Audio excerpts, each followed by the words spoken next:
We should be live. Are we live? Yes, we are. Can you see us? I can. Why can't I? It's like okay, wait. I think it's loading. Okay, there we go. We are. We're live. Hey, everybody. Sorry. I forgot. There's a bit of a delay. So that's why.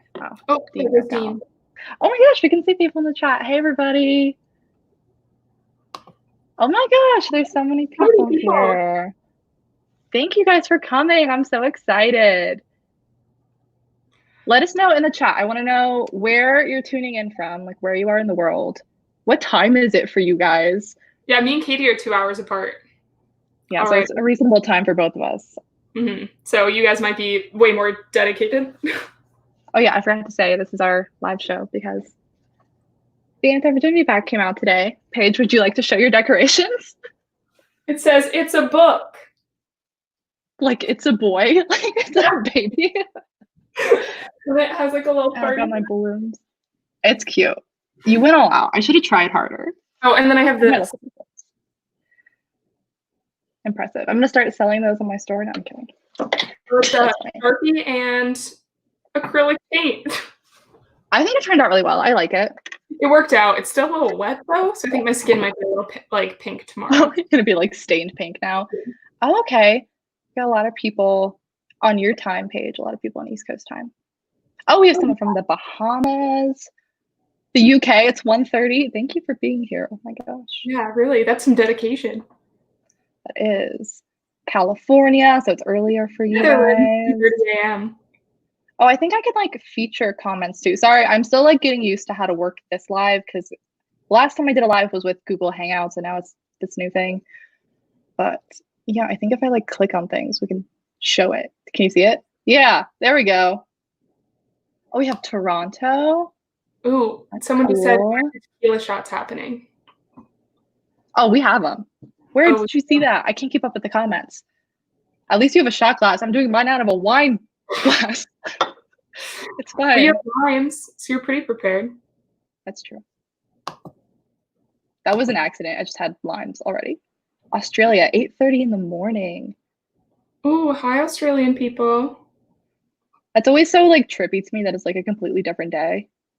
Yeah, and just going on with their like every time they're winding down, they're like starting their day. It's really weird. Yeah, I had a friend who spent like a whole summer in Australia once, and so we were always texting, and it was a different day, and it was just very confusing for me. Oh, Cape Cod. More Canada. Oh, lots of Canada. Ooh, Canada's represented. Alaska. Oh, we have so many interesting places. Yeah, we do. Wow. I'm like fascinated by this. Thank you everybody for being here. I know, sorry that I'm like staring at your comment section. Yeah, I'm trying to keep up with all of them. Oh, all I have is a granola bar. That counts too. Honestly, I should have gotten a snack. I'm from Rhode Island. Amanda T, whoever just asked me. Oh yeah, Paige, why don't you like talk about yourself just in case people don't know you? Because last time you were on my channel was Vlogmas back in December. Yeah. So right now I'm in Rhode Island. Me and Katie met in college and have been friends since freshman year. We lived like diagonally from each other. And then now we've just like stayed friends. I visited during like early December, right during Vlogmas, because I was first week of Vlogmas. If you guys want to go see which vlogs she's in, the first week of December. Spent a good amount of time, I think, pretending to be furniture in your videos. Oh yeah, you were here when I first got the condo. She helped me move in. She got the cats with me. Well, you helped me pick out the cats, and then I got them after you left.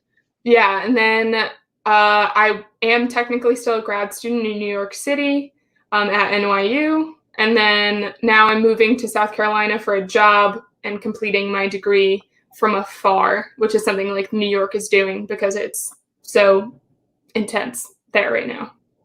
And that's all that I have about me. Well, you also do writing too. I feel like they might be interested in that. Oh yeah, I do that a little bit, not nearly as much as Katie does, obviously, but just for fun. You're more into like short stories though, right? Yeah, I do a lot of like short form, like less than 75 pages kind of deals. Yeah. Mostly because I don't have the focus to like keep a plot going for longer than that. I feel like that's a totally different skill set though, because I cannot do short stories. I never have been able to. See, like, you think things out really well. Like, you can see that, and like everything wraps together in the Anti-Virginity Pact. Like, I can't think that far ahead. Like, I change my mind too many times in the interim, so I end up just like having to go back constantly and change everything, and then it's an entirely different story, and it never makes sense. I mean, I have to do that too. The Anti-Virginity Pact went through at least, I want to say 8 drafts. So I have 6. I've only read draft 6. I can't remember what version I sent to you. So I think you got a fairly complete version. I think you've read very close to the final version. Except the final version is hopefully cleaner than what you read. I did find a typo today, and it kind of made me laugh. I didn't notice it the first time. I feel like I find new typos all the time, but I think we got the majority of them, if not all of them, by this final copy. So that's good. Yeah, I don't think much had to have changed from this one. It's pretty like clean and put together. At least it seems like it to me. Oh, someone wants to know what your degree was, Paige. Oh, I am getting a public health nutrition master's degree. I think that was the only class we ever had together in college too, was a public health class.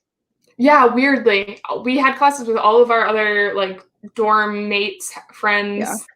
Like literally everybody else. And it was a small school too with small classes. So like it was uncommon to not have classes with someone. One of our minors is the same. We both have sociology. Yeah, we're both sociology minors and we never had a soc class together either. I don't even think we had the same professors. No, like you took the same class as I did, but you had a different professor when you took it. Yeah. But that's how we also started bonding over like our reading and stuff was this class. Because we read the same books and stuff.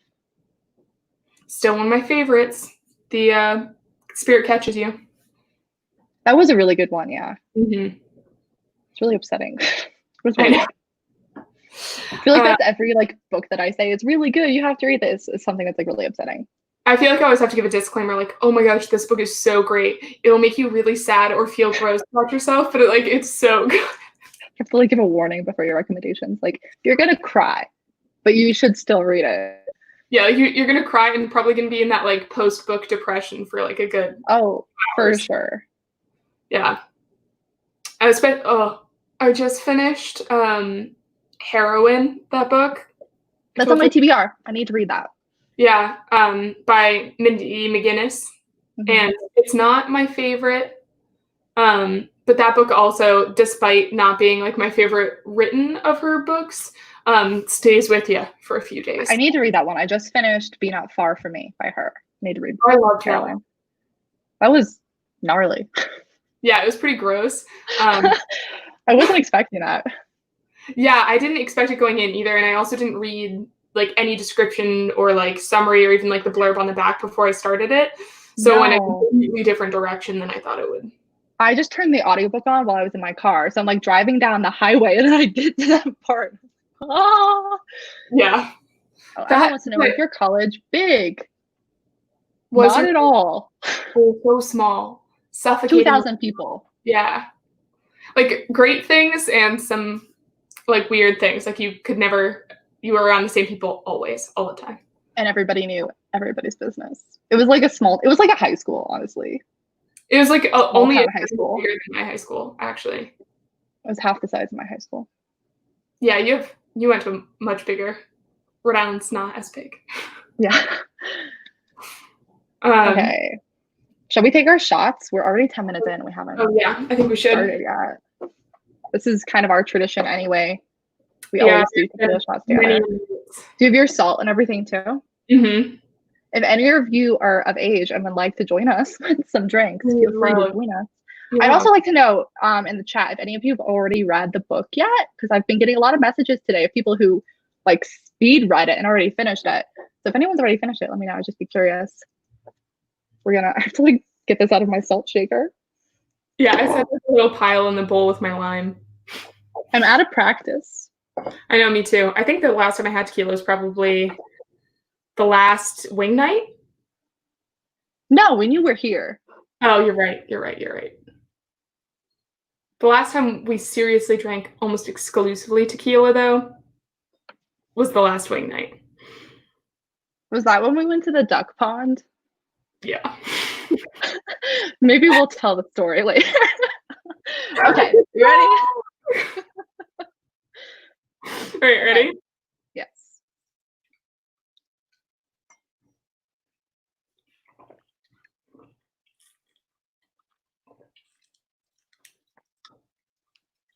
Delicious. That went easier than I expected it to. Honestly, yeah, I should still be that good at that. No. Yeah. Anything else, though, I can't. It's just tequila. No, it's just tequila for sure. Or So wine. smooth. Dangerous. Okay, I'm scrolling back up to the comments. I missed some. Yeah, I'm trying to see. Oh, you're reading The Dark Tides. I have that on my bookshelf. I need to read that. Oh, you read it all this morning? Thank you. Oh, yeah. I think I saw you on Instagram. Thank you so much. Thank you, everybody who's been posting on Instagram and like messaging me and stuff. It's made my day. Someone just said, I started this morning. There's a glitch in the Barnes & Noble Nook account. There's a lot of glitches with Barnes & Noble today. Started. I'm hoping we'll have all of the Barnes & Noble stuff resolved by tomorrow because they promised me they would get back to me within 3 business days, and I emailed them late on Friday.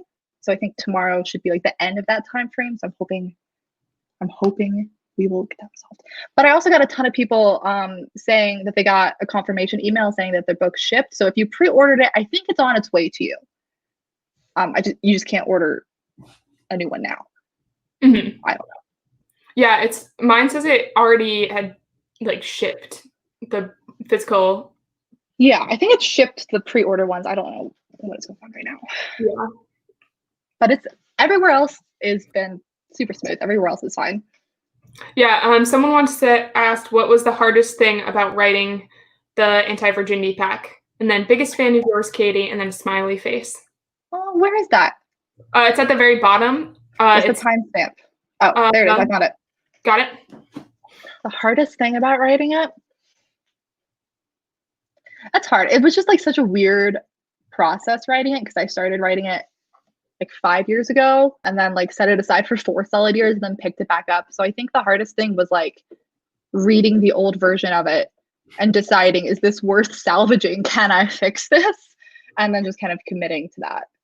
That's impressive to me because like if I read something I wrote in high school or even like 2 years ago, I think I would have a hard time like even getting through it the first time. Like I probably wouldn't. That was the thing. Like I read through it and I was like, oh, this isn't actually as bad as I thought it was. So that gave me hope. Every once in a while I find like a line from an old something I wrote and I'm like, ooh, I'm gonna save that for later. But that's mostly what I salvage. I like pick little bits and pieces. Oh yeah, I trashed a lot of the earlier draft of it, but some of it was decent. Like some of it didn't change like at all. Like chapters are just like exactly the way they were. Do you have anything from it that doesn't have spoilers, even if you changed, that you took out? Like that wouldn't affect like the later plot of the story or like you adapted into something Things else? that I took out of it? Mm-hmm. Joanna's parents were originally drug dealers. Yeah.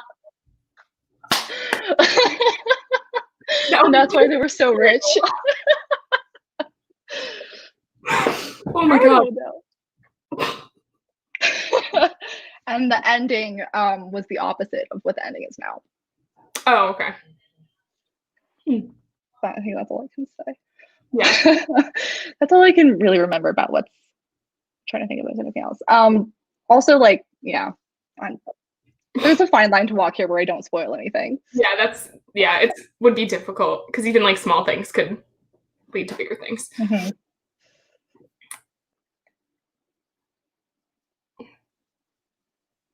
You've been doing 30 books in 30 days. That's super impressive. That's what I was I don't think I've ever done 30 books in 30 days. I think my best was like 20 in a month, maybe. That's better than my best. I think the best I've done is like 13. But I tend to read really long books too. So that's probably my problem. I think it was partially because I had a few poetry books in there. Probably like oh yeah. And then I had a couple of them were audiobooks. That helps a lot too. I was driving to and from Roanoke, so it was easy. I finished like 2 on the way We were in sync with our tequila shots. We were. We have a lot of practice. We do. We're really good at it. I feel like it's not something we should talk about. Yeah. Maybe Katie, later in the night. We have some good stories. we have lots of really good stories, most of which were tequila inspired, probably. For sure. Do you have a favorite memory that you want to share from our time together? That's hard. I feel like I have so many and they're just so different from each other. Yeah. One of them I can't say legally. How bad is it? Which one is it? Has to do with a car. Oh, no. You want to take another shot? No. My favorite is that I probably shouldn't say this. That sorority formal that we went to at that brewery, the one where that poor girl was vomiting up in the front, where you tied the flask of tequila to your inner thigh with that's one of my favorite balloons. Yeah, and then I made Easton Myers hold it afterwards. He never gave me my flask back. Yeah, he did text me about it a few times. I don't know. I used, to clarify, I used balloons that you would use to make balloon animals to tie a flask to my inner thigh to take to a formal with Katie. I also got a bloody nose before we went. Oh my gosh, you're right. It was that one. Yeah, and Hannah kept insisting that she hold the towel to my face. Do you remember? Oh, it's funny. Oh, let's answer some more questions too. Is it available in paperback? Yes. The sure way to get it right now is Amazon. I'm not having any problems with Amazon right now. Maxine's little head is adorable. Can you see her? Oh, she's over by the cat tree now. I'm sure if you stay back watching back here, the cats will come and go the whole time. I'm sorry that you have to look at their litter box. See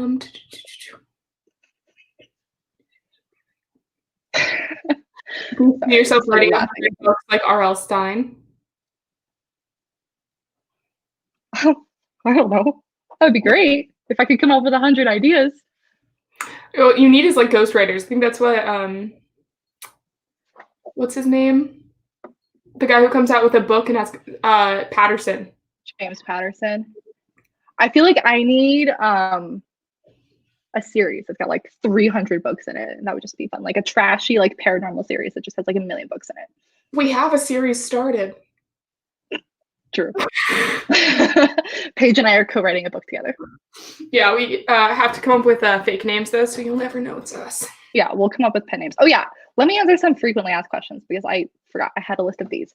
I've been getting a lot of questions about formats of the book. Is it going to come out in hardback, audiobook, and stuff like that?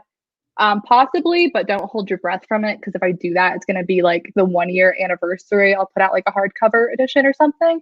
I was thinking maybe put bonus content in there, an extra epilogue 10 years later or something. So that was my plan, a year from now. And then again with the audiobook, maybe a year from now, but those are thousands of dollars to produce, and I'm not going to do that right now.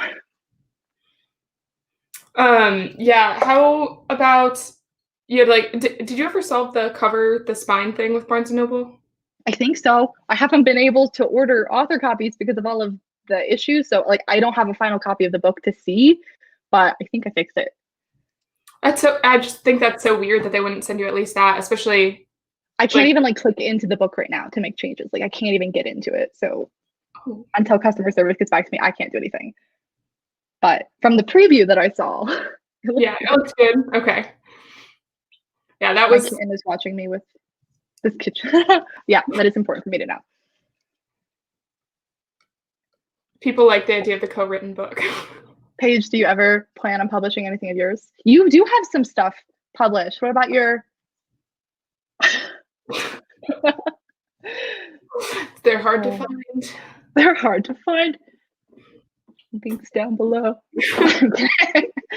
Oh yeah, I did link some stuff down below also. I think I did. I hope I remembered too. There's links to where you can buy the book, but then also people were asking about music and if I had songs I associated with the book or songs you should listen to while you're reading the book. There's a whole playlist on my Spotify called TAVP. So there is a playlist if you want to listen to it. I listened to that all day today. It's also really good. I love that playlist. Yeah, it's a good playlist. Yeah, they actually, I have a recommendation. I was going to text you about it actually earlier today. But I've been listening to this guy named Noah Reed. He's so good. His name sounds familiar. I think I may like actually already listen to him. So I think he had like maybe one popular song. He's actually an actor on Schitt's Creek, that TV show.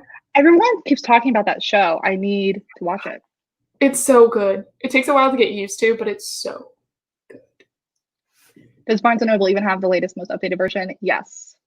So when they fix it, it'll be like the final version. It will be good. It's just, with the coronavirus thing, they just have a longer response time with the customer service stuff.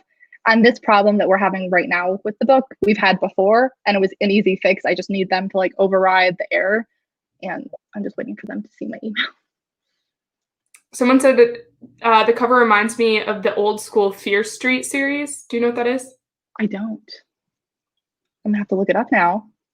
And then for signed copies, there aren't any right now, except for some giveaways that I'm going to be sending once I can get physical copies of the books.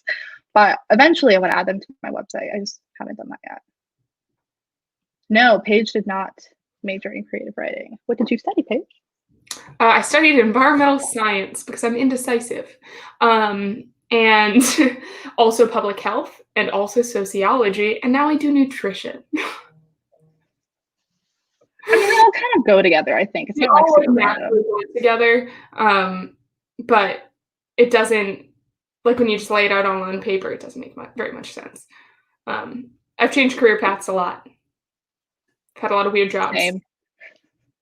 So have you. Yeah, you've had your fair share of weird jobs. Who are your favorite characters, Paige? Wait, should we do a shot and then we'll actually start talking about the book? Yeah, we'll start actually doing what this is for.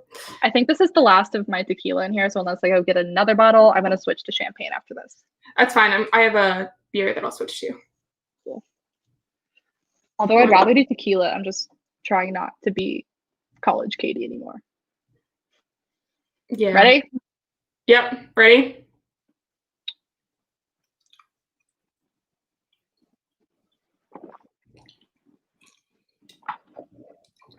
Did you see that?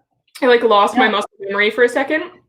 I did this and I was like, it's been a while. Yeah. I haven't exactly been taking shots here. I hope it's not muscle memory. But kind of is. I'm gonna have to open this bottle. Do you think it's gonna explode on me? If you hold it and then just like twist. Like that. Got it. Do you remember Compliments of my father? Oh, so nice. Has your dad read the book? No, he doesn't want to. I think the title scares him. I think it would scare my family too. My mom read it though. And she was like, Katie, this wasn't as bad as I thought it was going to be. She told me this was darker than I thought it was going to be. And she was concerned about the subject matter and the title. And she's like, this wasn't as bad as the title made it sound. I was like, I told you it wasn't going to be that bad. No, it's a book and that's certainly a huge part of it, but it's like a lot more than just the path. Right. Still not telling the rest of my family because the rest of my family is very religious and not into that kind of stuff. Fair enough. Although my mom's been telling them all. My mom's like this proud mom who like has to one up her sisters. So my aunt's asking her like, what's Katie been doing? What's Katie up to? What's Katie doing? And my mom was finally like, she wrote a book. And I was like, Mom, don't tell them. What if at the next family reunion they all have copies? Oh. And each take a character and read. Let's do a dramatic retell. No, I'm going up there next weekend, so we'll talk to them. Okay. And I'll give them copies of the books. If you can get them. Yeah, if I can ever get a copy of my own book. That's just ridiculous to me that your own book you can't get a copy of. I was planning on one of the videos I wanted to post this week was like an unboxing of my final books, and it was going to be all like, I don't have them. You guys might have the book. I don't. Yeah, okay. So I went on today because I was trying to just like get a picture to like put on the wall of your cover besides the one that I have in my email. And like that one I had to like crop and such. So I tried to just like get the one off of Goodreads. But it took me to like Google Preview for your book. And I really like your font. Oh, thank you. I actually spent a lot of time on that. Yeah, I like it. I was looking and like I have like the Word document that's just like Times New Roman. Right. But you have an old version. Yeah. Before I even like formatted it. Oh. Yeah, it's actually right on this computer right now. Oh my goodness. Paige is gonna do a dramatic reading later. Everyone stay tuned. Yeah. That or I become Voldemort for everybody. So. Oh my gosh. I should have saved the picture so I could show them all. Okay, let's answer some questions. Who are your favorite characters? My favorite I like Sam a lot. Yeah. Yeah, he's a good character.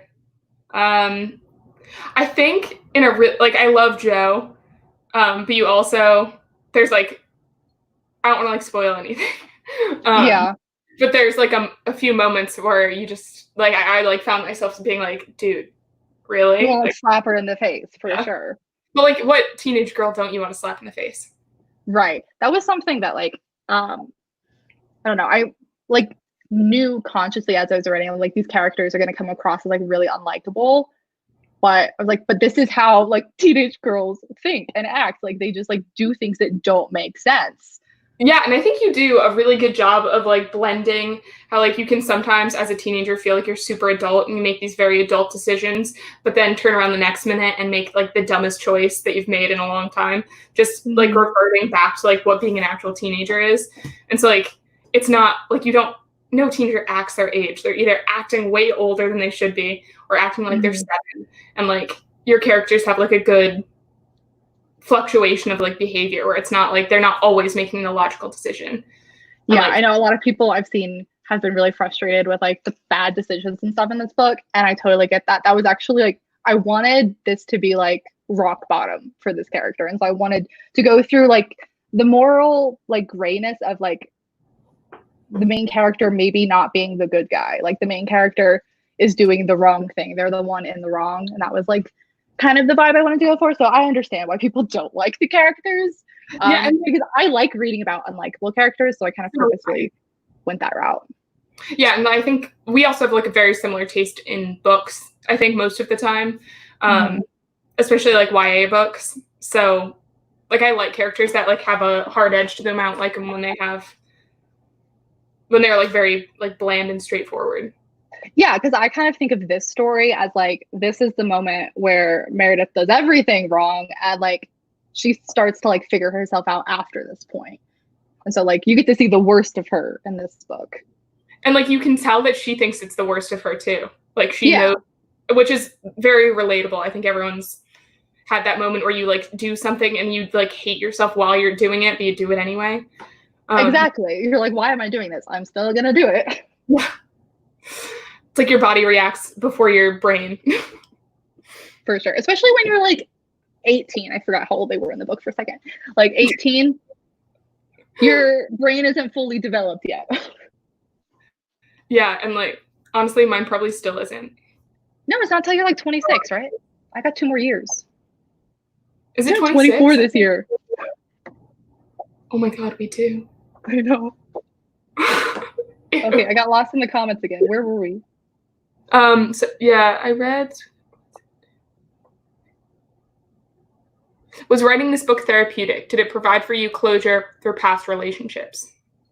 When I was 18 and writing it, for sure. By the time I picked it back up again, I was 22, and I feel like I'd figured a lot of shit out by then, so I was less of a mess as I was when I was 18. So I feel like the initial writing it was like working my own stuff out.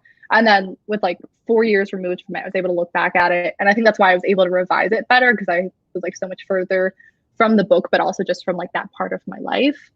So I don't know if that answered that question. That's a good thing about having a couple years in between. Like you get a little perspective. It was like reading someone else's book. Like it was so objective because 4 years had passed. Did it make it a lot easier to edit? Oh yeah, I was ruthless with the revisions. Like I just ripped like thousands and thousands of words out of it. Well, now it's a published book, so did it right. It is what it is. It was like something like I needed to get this out before I Mhm. can move on to the next thing. And so now that this is out and it's done and it's final, it's like out of my mind now and I can just like move on to the next one. Good. Didn't you just finish writing one of your other things? Yes.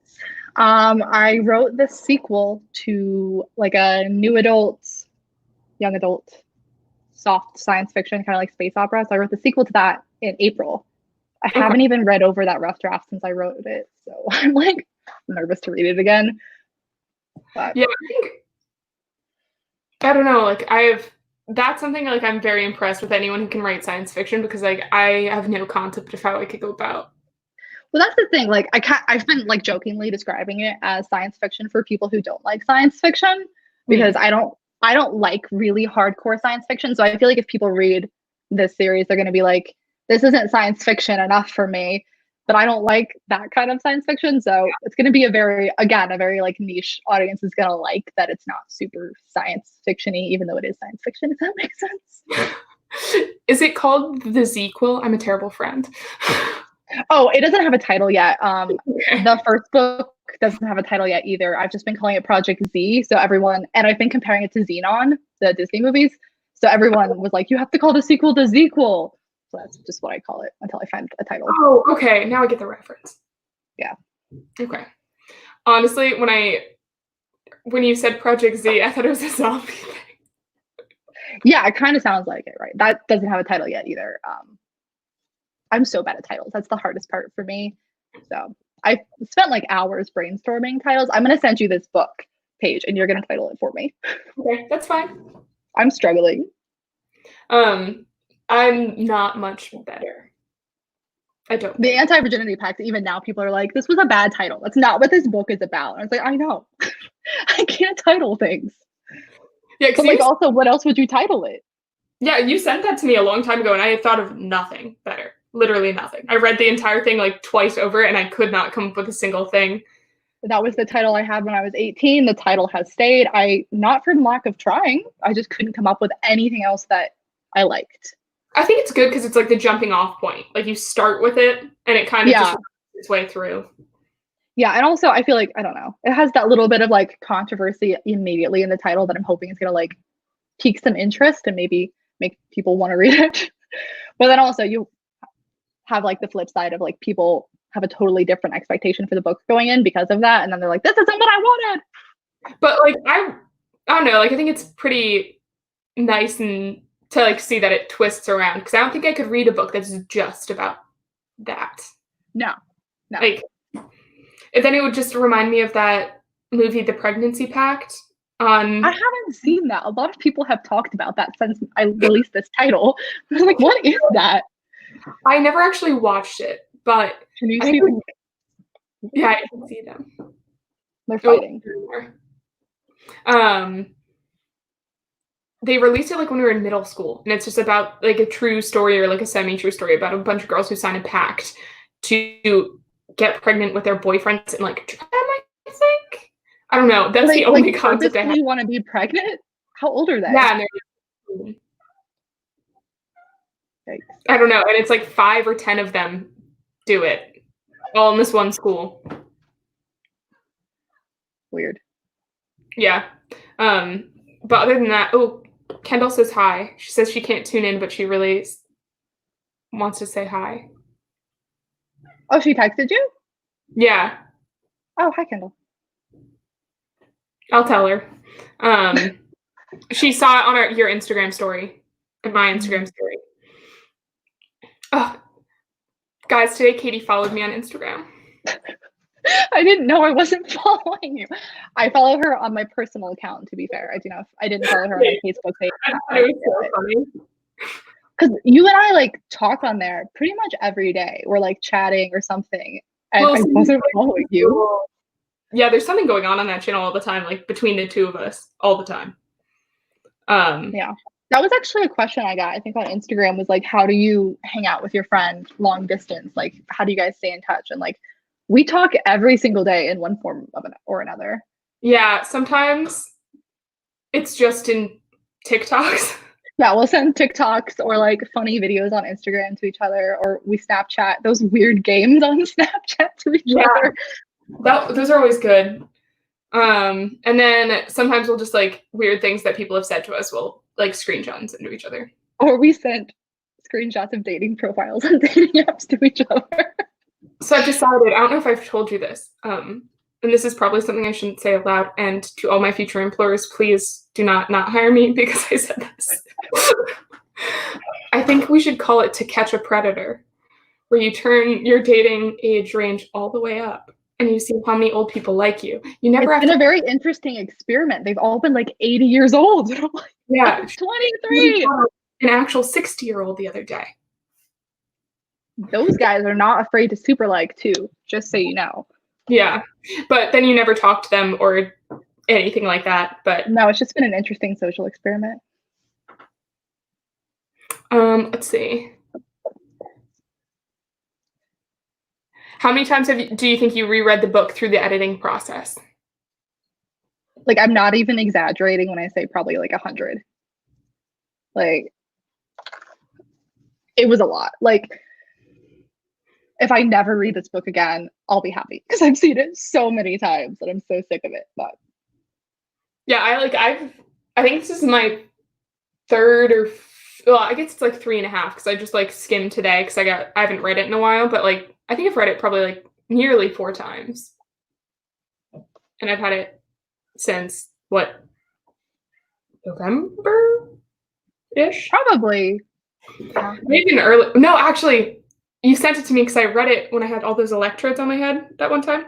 Oh my God, yeah. Yeah, so that was in August. So I've had it since August. I guess that was when I was working on it. Yeah, I have vlogs on my channel of me doing it. Yeah, which is. Were you embarrassed to have friends, family read something you created? A long time ago, for sure. But I feel like being a creative writing major in college really kind of trained that out of me because I had to share my work in my class like weekly. Like I had to have all 20 people in my class read my stuff. And then we had to sit there and discuss it while I sat there and listened to them like every day. So I feel like you get over other people reading your stuff really quickly in that kind of environment. But now with like friends, family, I feel awkward like bringing it up. So I'm never going to be like, I wrote a book. But like if they find out about it and come up to me, I'm like, yeah, that's mine. That's what I'm for. Yeah, Paige is my promoter. That's why I made t-shirts. And yes, I did wear this to the market today. Did you actually? Yes, I did.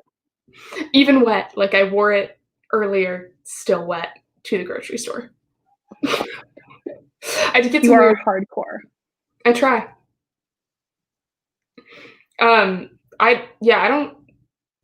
think probably like the biggest obstacle, like if I were to ever try to do something, I couldn't like the idea of the attention that I would get.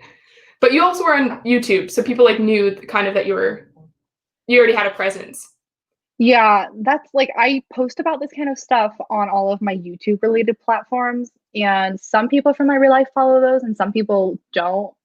And so like I never try to make it super known among like people I went to high school with and stuff. Like I don't like push it on like Facebook or my personal Instagram usually. So like I post about it and the information's out there if people want to find it, but like I don't know. And then how many covers did you review before choosing? How many covers? Mm-hmm. Well, I worked with one cover designer, and this was the concept that I sent her initially that I wanted, and she sent me back some different ideas that I wasn't really fond of. So I was like, can we try the original idea that I had? And then we went with this, and I just like kind of tweaked it a little bit. So I've seen like a couple of different versions, but they were all more of like the animated style, and I was worried that it felt too cutesy and too like rom-com and just like gave the wrong impression for the book. So then we ended up with this one because I liked this because it like looked a little darker. And yeah, then we settled with this one. It fits. I think it fits. I like it. And like the first one, I think you sent to me the pink cover. Yeah.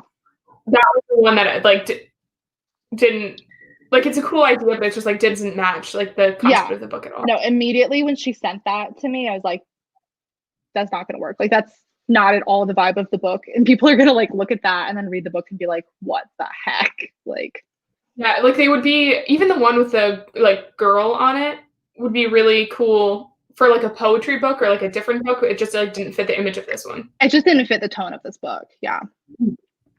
So I had you guys send in a lot of questions on Instagram too, especially for people who could not be at the live tonight. So I'm just gonna pull this up and make sure we answer at least some of them.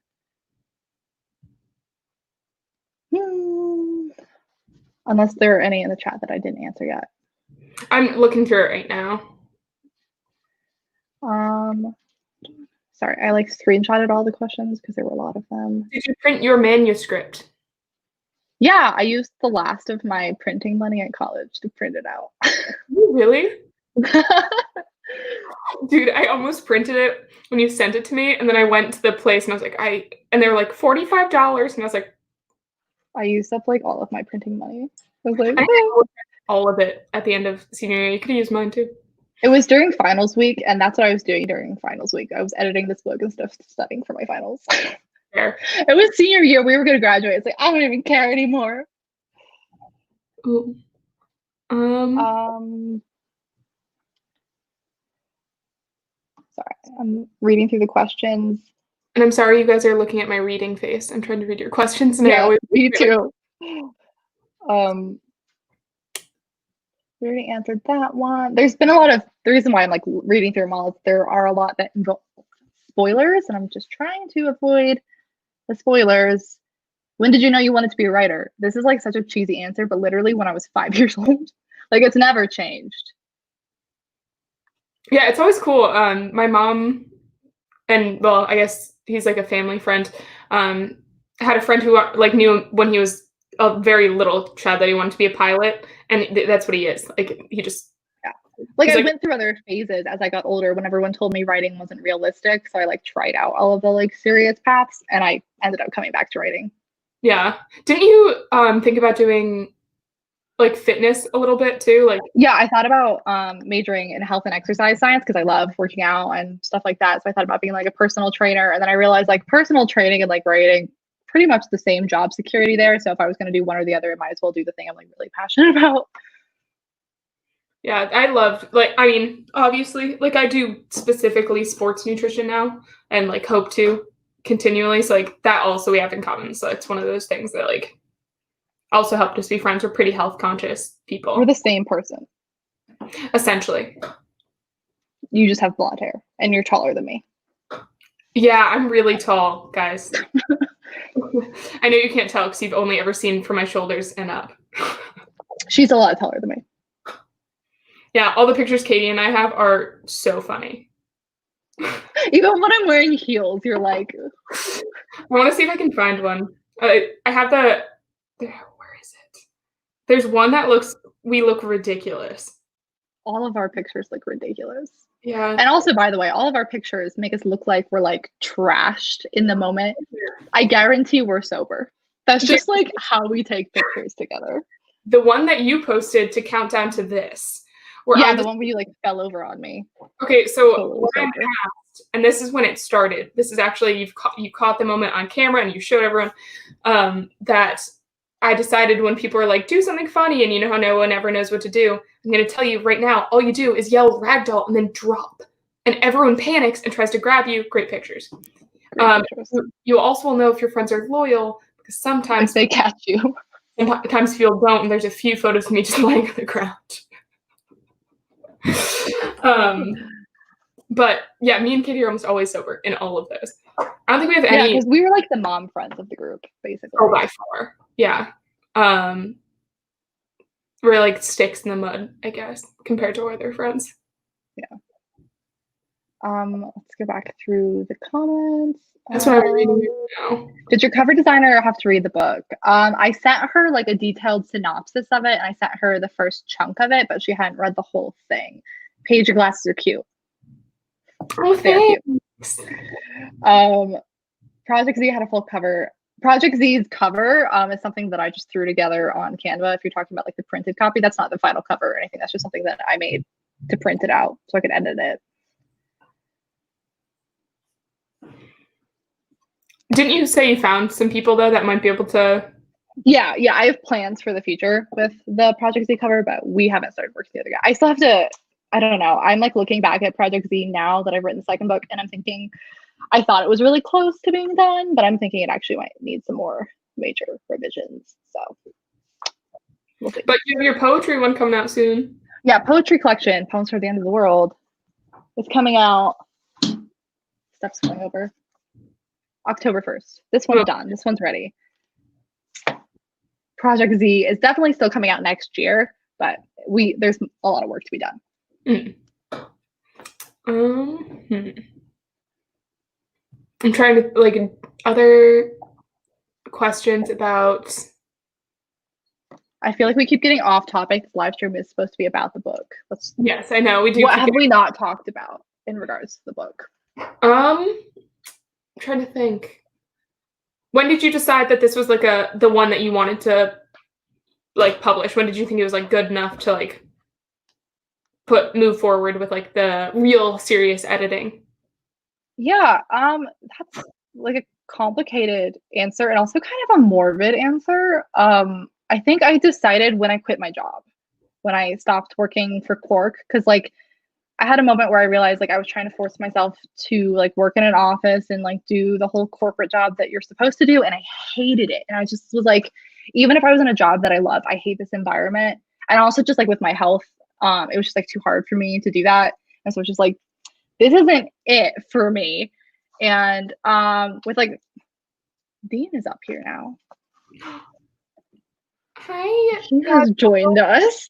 He's my godson. And I just kind of had this moment where I was like, I know what I want to do, and I don't want to sit around like waiting. If you guys don't know how like traditional publishing works, the timeline can be so frustrating because you could write a book and it could be done, and by the time it's like in bookstores and it's in people's hands, it's like over 2 years later. Even if you like immediately sign and like get a contract and find a publisher, like it can be years down the line. And I was just like, this book is done. I want to move on to the next one, and I don't want to go through waiting 2 years after a book's finished, you know? That's only part of the reason why I didn't do that. And I just kind of decided I've always wanted to have my own business. So I think if I have my own business, I can call the shots. I can hire what editors I like. I can hire what cover designers I like. I can choose the release dates. I can decide everything, and I don't have to sit around waiting for anyone else for arbitrary reasons. And then I also don't have to like change my book to fit these narrow marketing categories. I don't have to worry about what bookshelf it's going to be on a bookstore, because I actually talked to an agent about this book and she was like, I love this book and I'm so behind it, but I don't know how to market it. Like, I don't know how to pitch this book. And so I was like, I'm so tired of like jumping through these hoops. Like, I just want to write the books that I want to write and not have to worry about if it's marketable. And I'm not going to put the pressure on the book to make me a living. So like, I'm going to write the books and I'm going to publish the books, and I'll do whatever it takes to pay the bills in the meantime. But I just want to write my books. So, I mean, then what was that? It's all about being on your own timeline. And I think it helps, especially like with how that you're not like just one series, like you have like the poems and then helps. Yeah. It's just like, I just want to write whatever I want to write. And if people don't want to read it, that's fine. I'll move on to the next one. Like,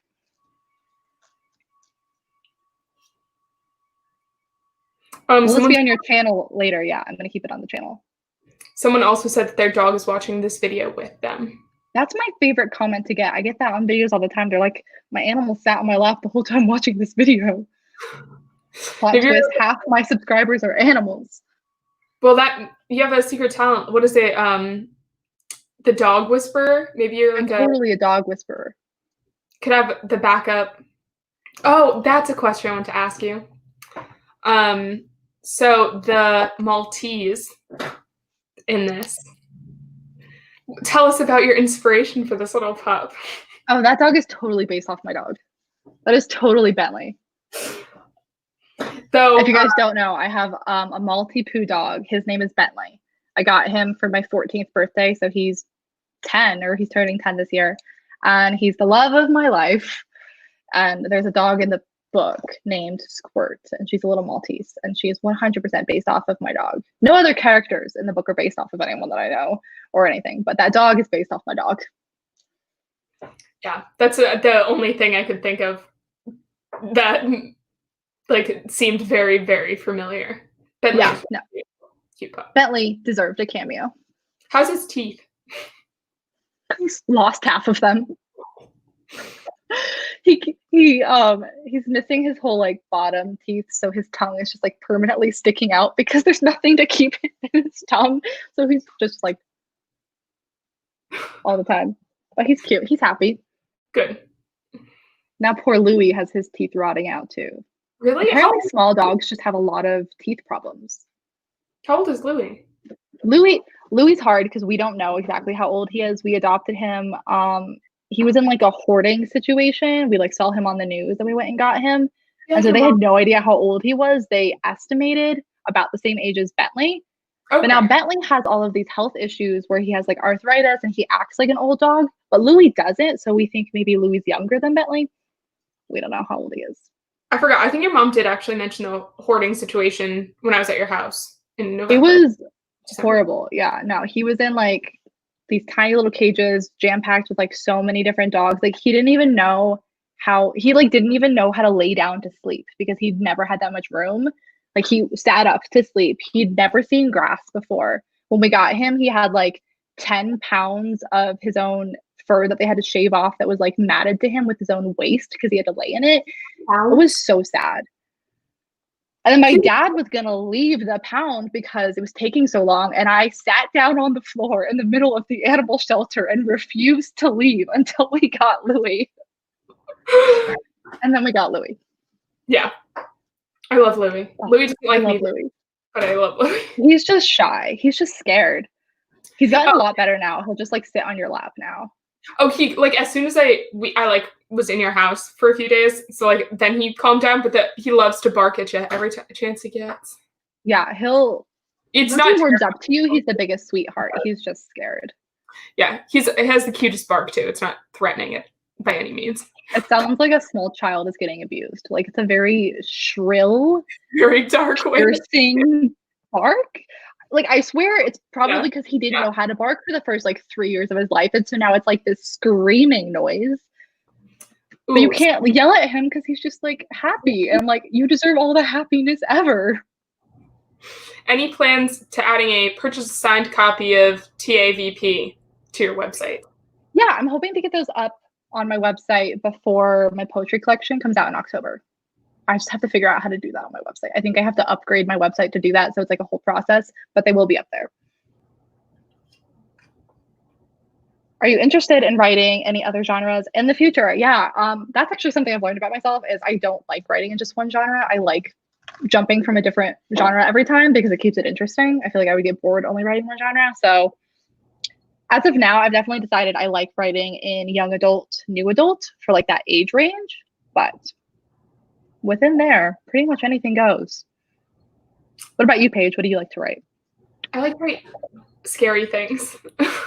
See, I feel like I can't pull off horror. I love to watch horror or read horror, but I can't pull it off. I can, if I like given the like right amount of time and like attention, like I have to be in like a very, like I have to have the right music. I have to have like no other things going on in my life. So like I can normally make something work. I like a lot of like, I don't know, probably, I'm trying to think of like who I could, like what kind of story I could like bring it up to. I used to be like a young adult kind of a genre, but like I really stick to like horror and like creepy. That's what I've been really into reading lately. I think I told you have to read that Home Before Dark by Riley Sager book that I just read. Yeah, that comes out in what, a few days, right? 2 weeks? The last day of June, I think. Okay. I really liked it. Did you watch Haunting of Hill House on Netflix? Mm-hmm. Very similar to that. Ooh, I loved that show. I liked it a lot. Okay. Yeah, because I looked it up right after you sent it to me, and then like couldn't get it, obviously. So yeah, you can get it from Book of the Month. They have it early. That's how I have it. Oh, okay. So maybe I'll order it. I have a code. I'll send it to you after this. You get $5 off. I love coupons.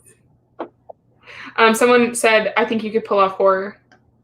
See, the thing is, I tried to write a horror novel once. It was like a psychological thriller. This was my freshman year of college.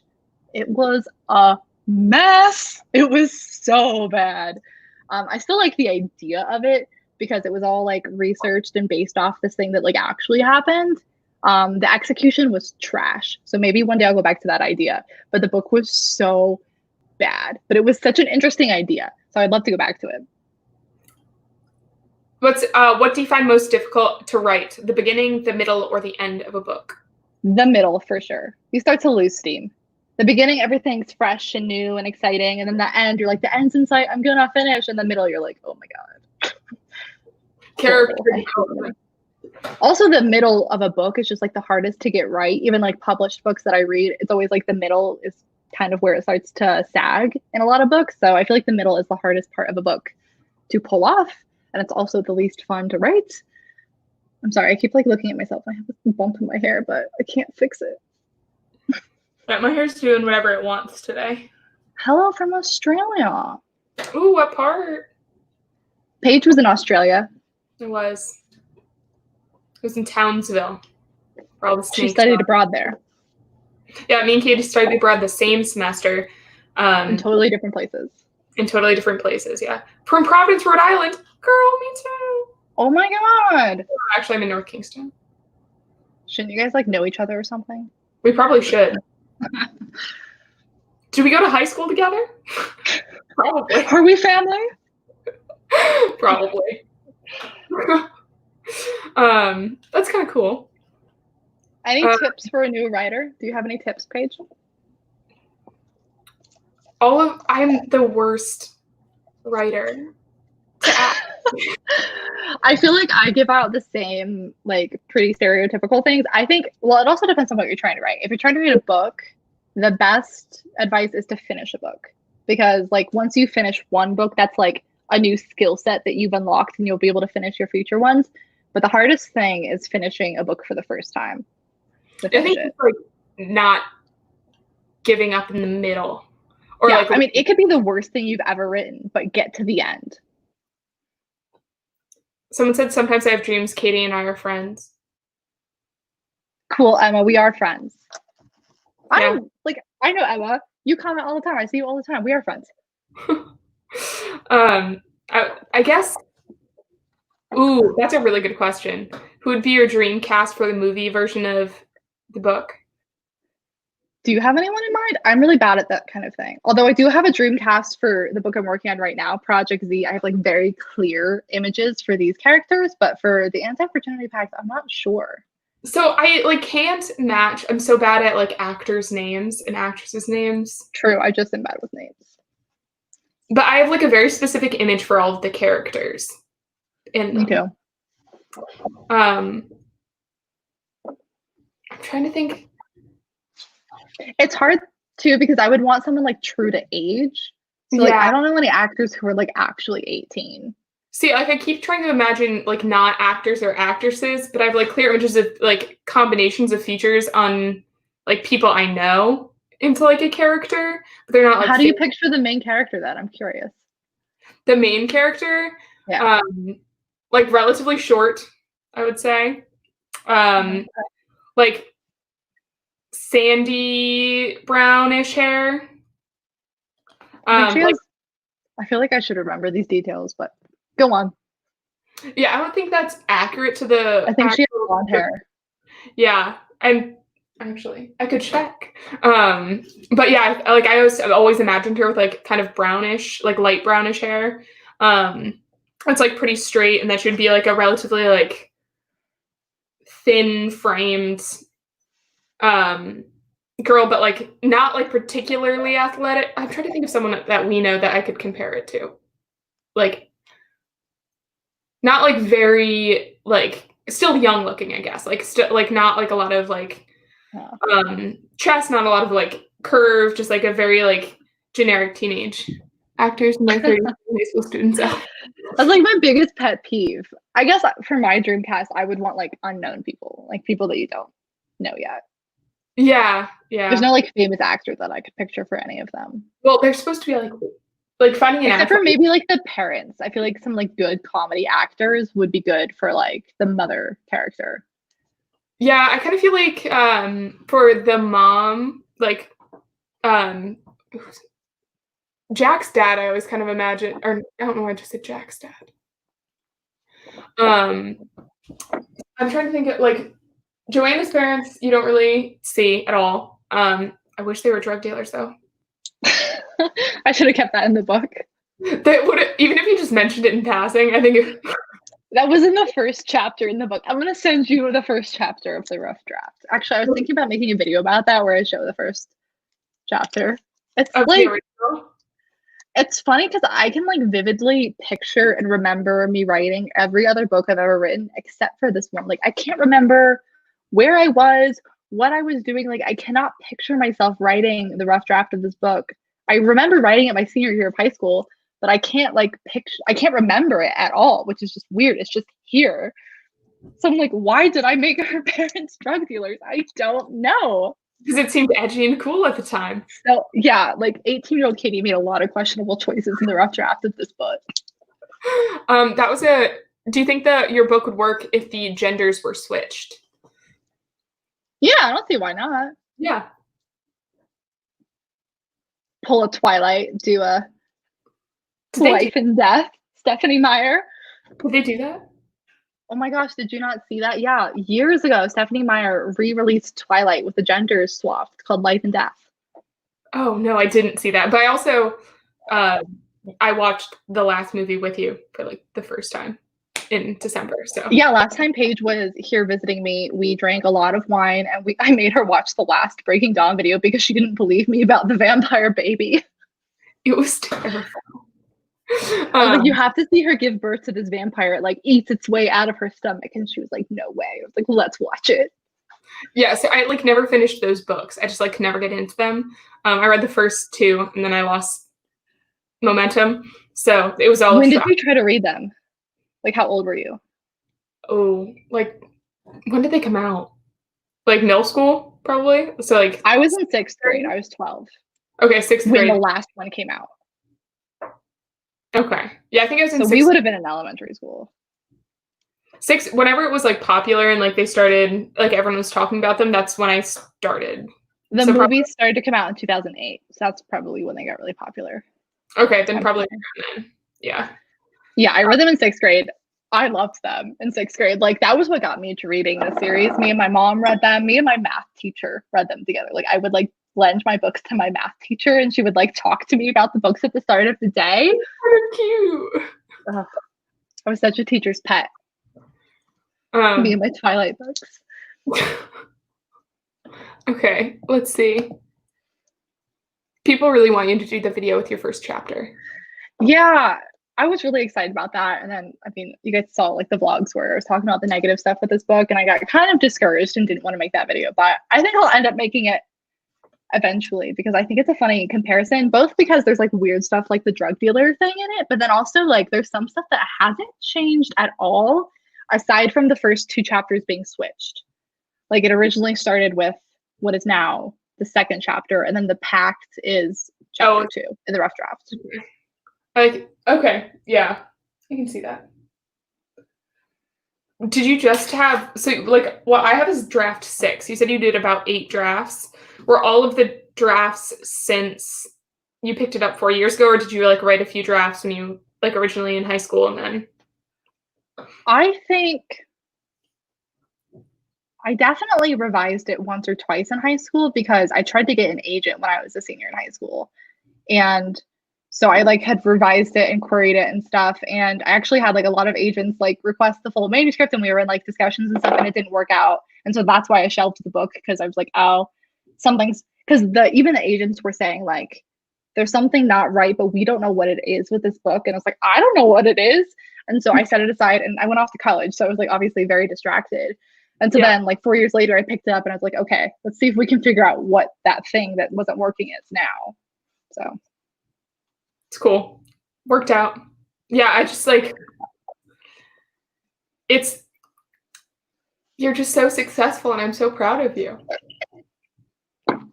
You're so Like, full of it.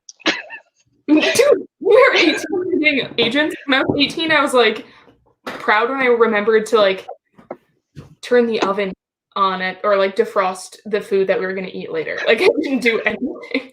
That was actually another question that someone sent in on Instagram. Was this the first book that like I ever like fully wrote and like went through like the edits and stuff? And the answer is no.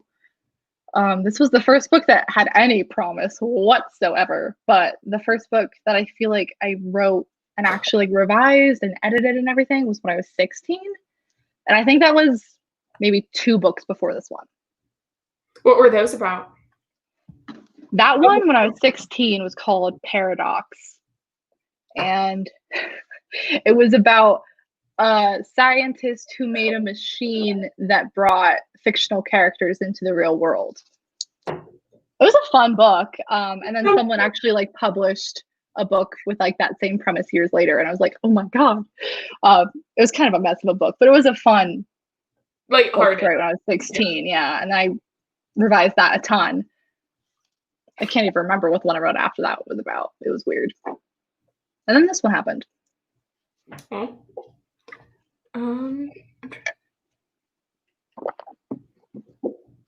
That's a good question. Oh, sorry, I didn't even mean to click on that. I was just trying to scroll through. Oh yeah. Would you narrate your own audiobook? Absolutely not. Who would? I get that comment on so many of my videos though, where people are like, I love your voice, like you're so calming. I hate my voice. I hate the sound of my voice. And I'm always like tripping over my own words. So I would never narrate my own audiobook. If you could have someone do it, who would it be? I would want someone with like a really cool accent. An accent? Yeah. No. Oh man, I can't remember who it was. I was listening to this girl. I think it was on TikTok, honestly. And she had this like the most beautiful, she was from somewhere in Africa. She had the most beautiful accent I'd ever heard. I was like, that's what I want. Like I could listen to her talk all day. Like I want her to narrate my audiobooks. Yeah, I will not. Someone said, then let's have Paige do it. Paige, you want to narrate them? I don't think you want People have been asking for an audiobook. I would get it out a lot faster with you instead of spending the like $3,000 to get it produced. I'll do it. It's just not going to be good. The problem is like also you have to get like the quality for it to even be like approved to put up on the places. So you'd have to like have the right equipment and stuff. And I definitely don't have the equipment to put that together. Yeah. And like what I'm on right now is the equipment I have. But someone will do it. Maybe I love audiobooks personally. Like I listen to half of my books on audiobooks. So I would love to have my book as one. So maybe like a year from now. I think it'd be really cool as an audiobook. Yeah. I think it would translate well. Maybe in the future I would do that, but I just don't have the funds to drop that much money on it right now. Yeah. Not every book translates well to audiobooks, but I think this one would fairly well. Yeah, I think this one would be a decent audiobook. Sorry. I'm like yawning. I woke up at 5:30 this morning. Make it a competition. That's an idea.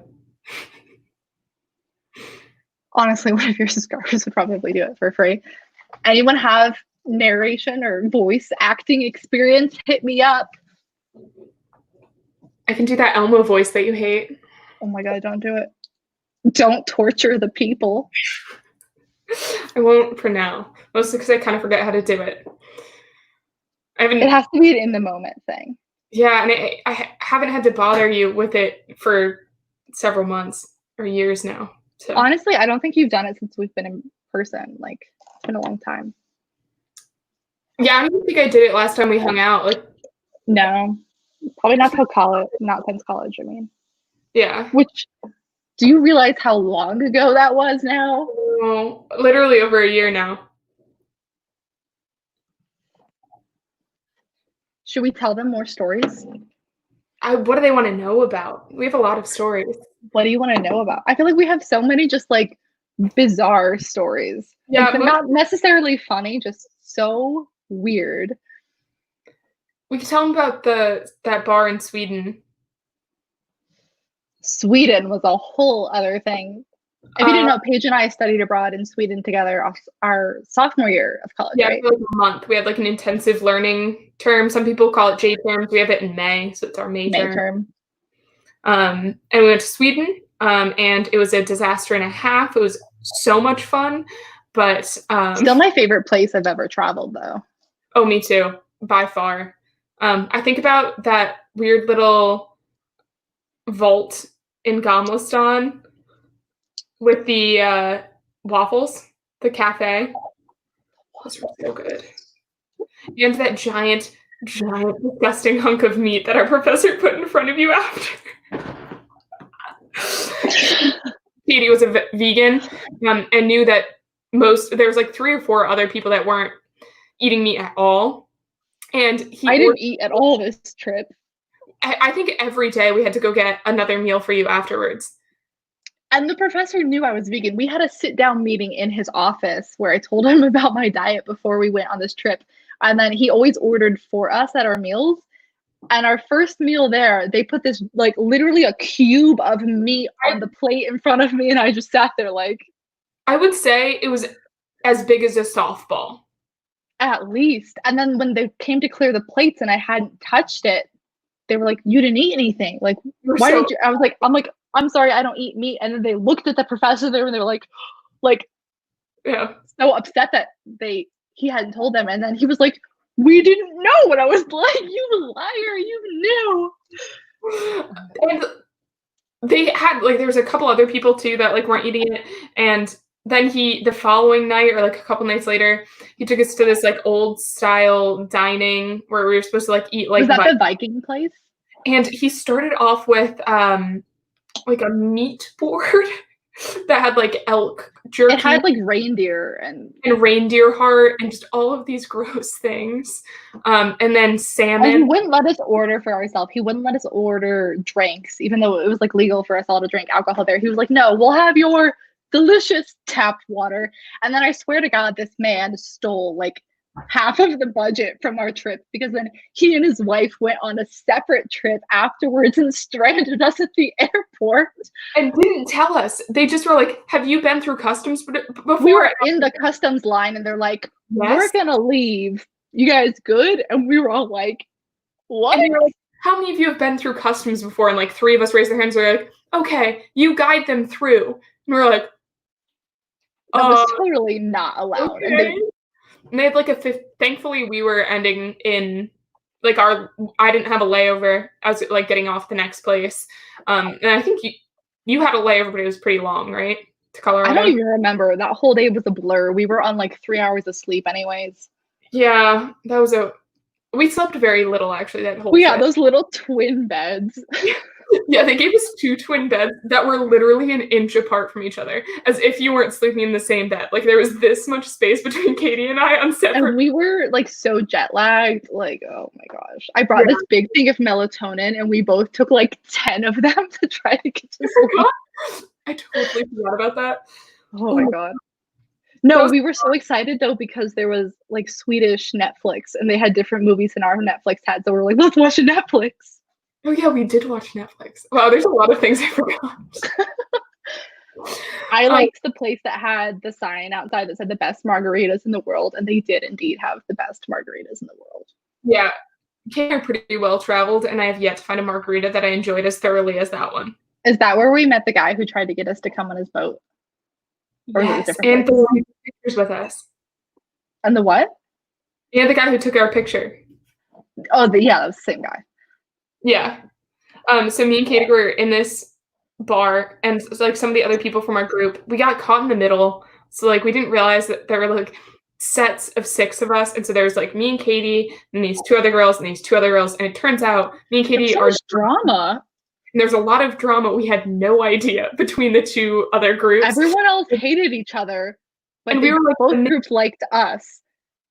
So we would get invited to things, and so then eventually me and Katie were just said, like, we'll go out, and then we'll just, like, see what happens. And so then eventually we're getting texts from, like, different people to go to dinner and to go do all these things. But we started at this bar, and it was so good. But this, I don't know how old he was. We have the photo. I wonder if I can find the picture. So we were, like, sitting there, and then these guys start, like, talking to us in Swedish, and clearly we don't speak Swedish.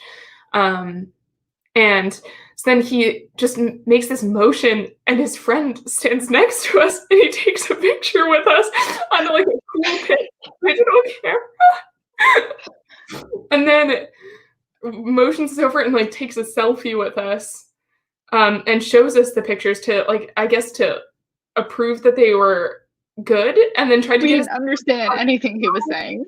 They're like, what we gathered was that they wanted to take us to a boat party that would go into the fjords, and like that sounds like a nightmare. Like it sounds like something that happens. I feel like we would have died if we'd gone.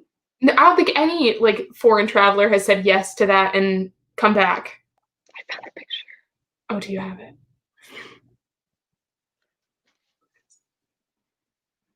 Oh, there This he is the man. I don't have the picture that he took of like us and his friend. I don't have that one either. That one's the better one anyway, but that was one of our weird experiences. We had a lot of them, come to think of it. My favorite was the one where we went to that club and we came home at like 4 a.m. and we had that man who looked like Jake Gyllenhaal that they just like adopted into our group, and they're like, come with us. Just grabbed this random other traveler, like he wasn't Swedish, off the street, and he just walked with us for a really long time. He just stayed with us for like 4 hours. Yeah, and we were like, no, he can't come home with us. Let him go.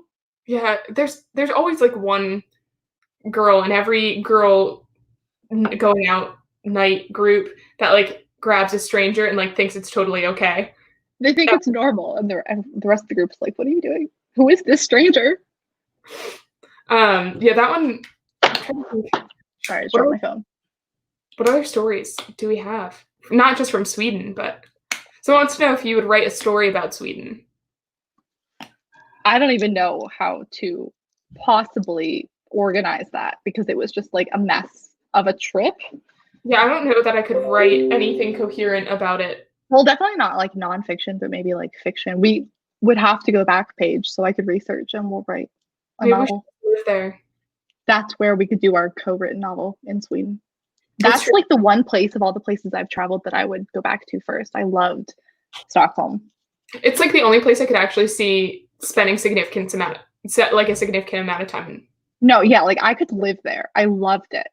It was so if clean. You ever get a chance to travel, Sweden was my favorite place. Yeah,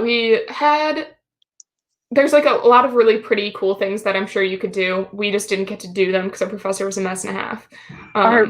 It was like our scheduled events and our scheduled trip was horrible, but all the things that we all went out to do like on our own time were so much fun.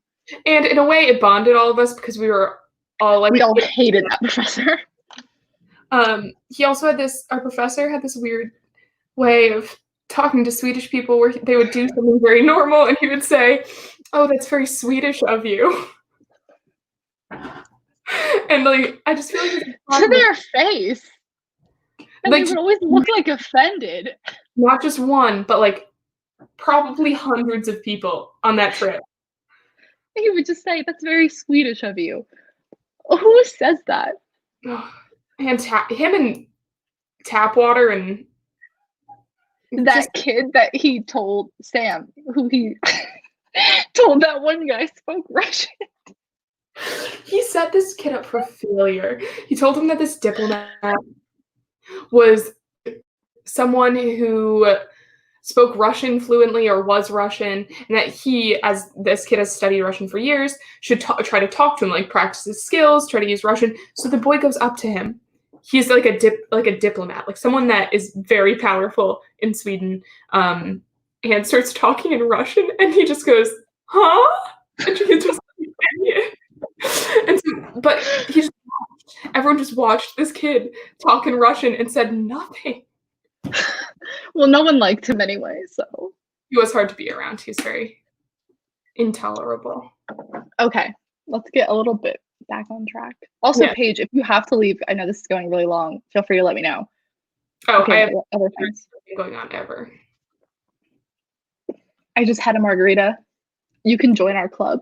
Yeah, we had it minus a little bit of the other ingredients. What kind of tequila do you have? This was the 1800. Oh. Yeah, it was in the basement. My parents keep us. I'm actually pretty sure this was left over from college, and I just finished it off.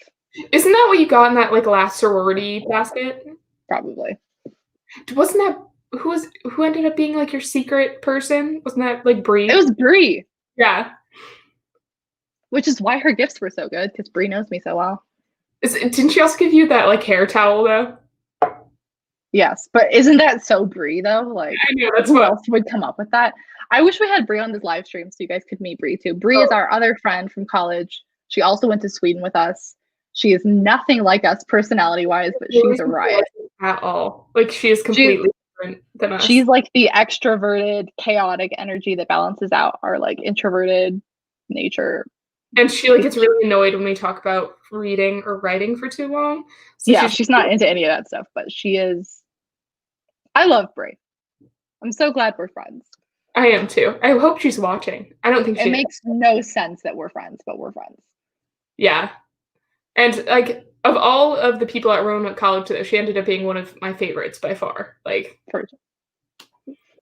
the stories we have with Bree are definitely interesting ones. Oh, that's nice. Juicy. I just moved from California to Virginia. She doesn't have any of her bookshelves.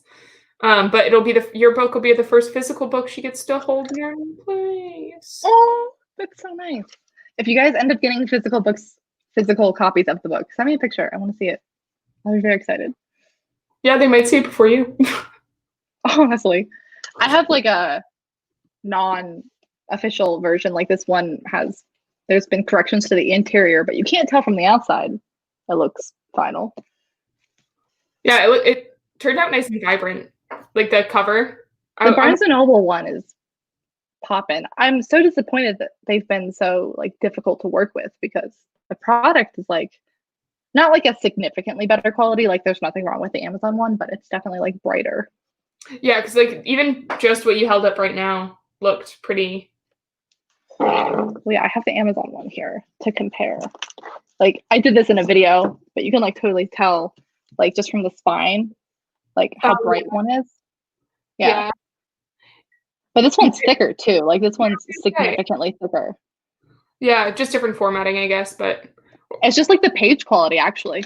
Oh, really? Mm-hmm. Because the page count is the same and everything. It's just like these pages are a little bit thicker. It's been an interesting experiment, at least. I'm not bringing very many like of my like fun reading books because I like don't have room in my car when I'm moving to like so your book will actually probably be and like the books you sent me and then a few others are gonna be like some of the few like non-cook books I have. I'm gonna send you a ton of books once you move, and once I get final copies, I'm gonna send you some of those. And I'll send you a copy of the poetry one if you want it. I do. I really do. Have you been to Switzerland? I haven't. What? I have not. Have you? Isn't that where Lexi went? Yeah. I'm not. I hear it's beautiful, but I'm not like a skier. I don't have that kind of skill, and I think that's like really when you get to experience Switzerland is like if you can do like the winter sports. Yeah. No, I'd love to go. There were so many places that I wanted to go while I was over in Europe that I just didn't get to. We'll have to go make a trip, Paige. Yeah. You, me, and Brie. Yeah. Can you imagine? That would be. I imagine that would be a lot of fun, but also so exhausting. For sure. But if it's just Brie, at least we're not taking care of anyone else. That's true. And she doesn't really need to be taken care of. Let's see. Thanks, everybody, for being here. I know this has turned into a long live show, but I'm just kind of having fun hanging out. Yeah, and me and Katie haven't seen each other since Vlogmas, so yeah. I know. Yeah. I actually miss college just for like the social aspect. Yeah, it's really weird, like being in like. I know this is like weird to say because we're only 23, almost 24, I guess. Like being an adult is just like so much different.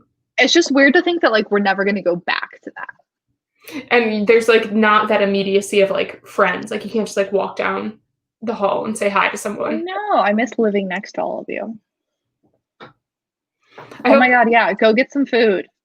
Yeah, everyone eat. Food's very important. Thank you. And if it's really late, get some sleep. Thank you guys so much for being here. This will stay up on my channel after we're done if you want to come back, but it's also really long and we've just been rambling. So yeah, and like, please, if you have anything that you want us to cover, otherwise we're just going to keep talking randomly about.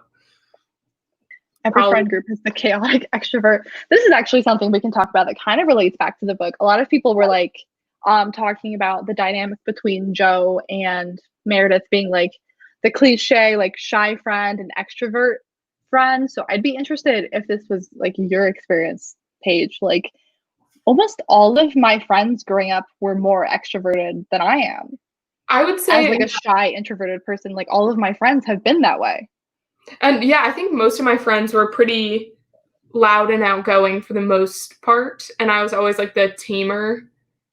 I feel like that balance just like works naturally well in friendships. Like I'm a pretty introverted person and almost exclusively all of my friends are very extroverted.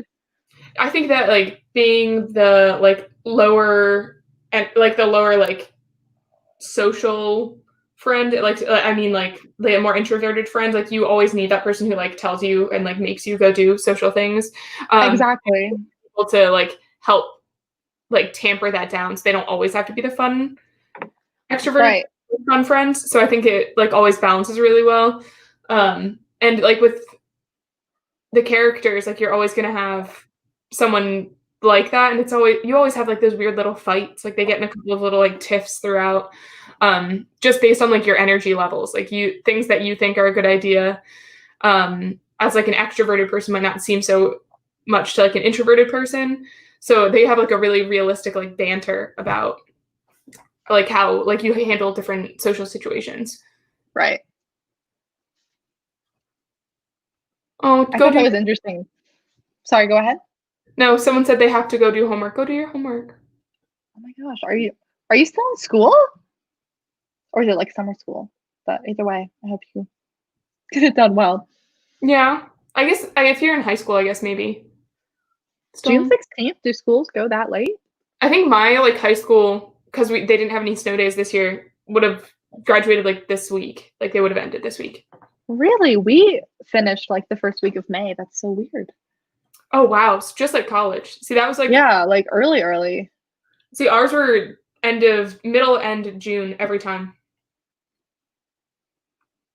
Don't know if I want one from Barnes & Noble or Amazon.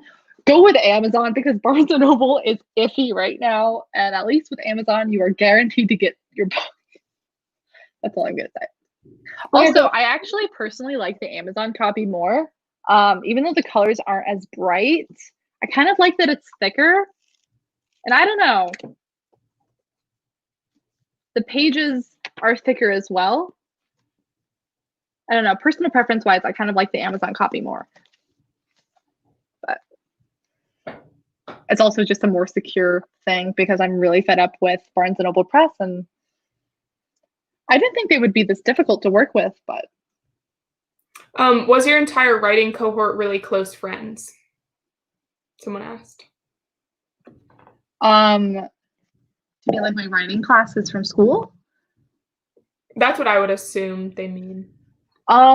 Well, because we went to such a small school, and then also the creative writing major was so small. Like I had the same people in my classes all 4 years. So like by senior year, especially with our senior seminar class, like I knew every single person in that room. So I wouldn't say we were like really close friends. Like I don't hang out with any of those people outside of class, but like I also have like so much respect for every person in that class, and like I really want every person in that class to succeed. Like I feel like we have a weird like connection to each other. Like we still have a group chat and stuff, so we are very close, but like not, for me at least, like close in that we hang out in other environments, if that makes sense. But also we're all very like encouraging of each other. It's a weird relationship. Like I've never had that kind of relationship with anyone else. Have they been talking about this? Do they know about your book? Some of them follow me like on Instagram, so they know, but I haven't like posted on it in like the group chat. Sorry, I'm trying to plug in my computer. It's dying. No worries. What is your writing process and how long did it take? Roughly 6 years. Yeah, really. My writing process is just to get it done whenever I have the time. And yeah, so I started writing it in high school. I let it sit for 4 years, but from when I like picked it up to when it got published, I started editing it that end of our senior year. So it would have been like March or April or something. And then I hired my editor in December. So, and then now it's coming out in June. So it's been a little, what is that? A little, however many months. But I feel like this is a bad example because it's been such like an on and off process. But how long did it take with like your poetry books? Well, The Sweetest Kind of Poison was also weird. Like, I think it was just hard being in college and also working on things because I had so many other things to do for classes. So like now that I'm out of school, I have a lot more time to dedicate to books and there's not like as many interruptions. So The Sweetest Kind of Poison I started writing sophomore year, and then I published the summer before senior year, but that wasn't like a continuous process. Okay. I don't know. Yeah, I mean, did that change with the new one at all? Like, how long did it take you to like, or was that like a compilation also of like a couple of years of just things that? Oh, the new poetry collection? Yeah. I wrote that in November for NaNoWriMo. Oh, okay. So that's been a straight shot. Because I didn't have school like as an interruption, you know? Yeah, I mean, impressive. I like even if like one and month. Honestly, it's been pretty much done since November. I've added maybe like 10 poems since then, and like obviously like rearranged it, but like the bulk of the content was all done in 1 month. Okay. Yeah, I always have wanted to try that NaNoWriMo thing. Oh, you should do it. I've been doing it like every year since I was like 13. Super helpful just to get like a rough draft down. Yeah, I remember doing it or like starting it in high school once and then just being really busy. But part of the school for sure. Yeah, and I think as soon as I like have like a normal person job and I stop like hopping, I would like to do it. But for sure. I also have to make sure. You can do the camp versions too. There's one in April and one in July. Ooh. I don't have an idea for a book, but I would love to write one in July if I can come up with an idea. We do have a book, Katie. Oh my gosh, we could do our co-written book in July. Paige, let's do it. I'll do it. Let's do it. Like, no, I'm dead serious. Oh, so am I. I love the concept of that. It's going to be a mess, but it would be so fun. It'd be a lot of fun. Yeah. I feel like it was also something that like I would fear other people found with our names on it. Oh, we'll for sure put pen names on this. Oh, that's something I will ask. Guys, will you please come up with creative pen names for us? Oh yeah, come up with pen names for us for this book, because should we tell them anything about the book or should it be a surprise? I can tell you that I designed a cover as a joke when I was in a group meeting the other day. And I forgot on my Google Drive when I shared the screen that this book was there. So I shared accidentally the cover of our book with my project members for this like piece that we're like writing for emergency preparedness, like preparing dialysis units for just like emergency like pandemic circumstances and like social distancing and that kind of stuff. And so this very respectable, high profile group saw the cover of me and Katie's book and the title, which was written below it. So I don't know what else we should say about it besides that was pretty embarrassing. And they definitely lost respect. We haven't even decided if we want this to be like nonfiction or like fiction parody. It'll definitely be based on some real experience. But it's really just supposed to be funny. Yeah, and like right now, all we have is a cover, a title, and a table of contents with ideas. Yeah, a table of contents with all of our chapters written in it by theme. How many? I'm gonna check right now how many chapters right now we have planned. I don't even know how this came to be. I don't. We were again sober. This is just us doing really random things. Yeah. Let's see. I have a really bad case of finishing a NaNoWriMo draft but never editing it. I feel that I've got several unedited rough drafts on my computer as we speak. Can you guys see Max right here? She's so cute. She's just like hitting the door. I'm convinced she can't see very well, so she's like very into shadows, and so she thinks when she sees a shadow that it's something she can physically hit. Right now we have 17 chapters. I feel like that could be a full-length book. I think so too, and I think pen name should be Maxine Bentley. You could. That wouldn't Oh be my gosh, Paige. What? Didn't we come up with like weird names when we were looking at that website where you could sell feet pictures? Oh, you're right. Do we still have those? Those would be perfect. I can't remember what our name was. Oh my god.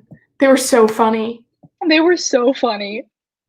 We initially, when we were doing this, I forget what was going on, but when we started coming up with chapter titles, we had like a whole slew of things when we hadn't written them down that were so good that we've just never caught the magic since then to like write them down. We used to have some really stupid. I can't even remember like what we were doing that first day when we like started to come up with these ideas. Well, clearly we were disillusioned by men. So like day to day. It's basically about modern dating. I guess that's the best like description of it. Yeah. I'm trying to find one thing that's not too risque for. I haven't looked at the file since we first made it, so I don't remember what's in there. Except for the title. I only looked at it the other day because it showed up in your meeting. Yep. Chapter 1, red flag, ? Never heard of her. There's a lot of must we settle or get murdered? Oh, we have two similar of dating experience for sure. Yeah, we have like in that like we probably aren't that different from like most people who like dated in college, but I don't know, could be really relatable. On a totally different topic, how's the ESL teaching going? I'm actually not teaching anymore. So yeah, I just didn't need the income anymore, and it was like at like 5 a.m. or like late at night. So there were better things that I could be doing with my time. Not that I didn't like it. It was also like 6-month contract, so I was coming to the end of my second contract. And so now that like my editing business has grown to like surpass that income, it was just something that I was able to set aside because it was never something that like I really wanted to do long term. It was just something that I did to, you know, supplement my income while I built up my own business. It was really fun while it lasted though. I really did like the job, but you seemed like it was like a pretty good gig. It was just like something really nice to do on the side for sure. I would highly recommend doing it if you just like need some side income. If you're able to get up at like 5 a.m, or I guess if you're in a different time zone, it might not be that early for you. For me, it just ended up being like too much. I felt like I was working from like 5 a.m. to like 10 at night, and I was like, I'm burning out. I can't keep working like all of these jobs.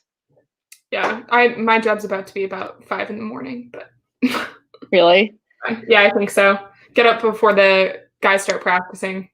I got so excited at first when you said USC because I thought you meant like California, and I was like, you're gonna be so close. Oh, I wish it was California. That'd be so cool. No, my parents would then have both children all the way across the country, and that would make. I would come see you though if you were in California. That's a much shorter trip. I'm still. Lexi keeps texting me. She wants me to come out to Colorado again, so I'm gonna try to see if I can figure that out too, because I'd like to see. She's in like Breckenridge, right? Yeah, she's thinking of moving down to Denver though, I think. Oh.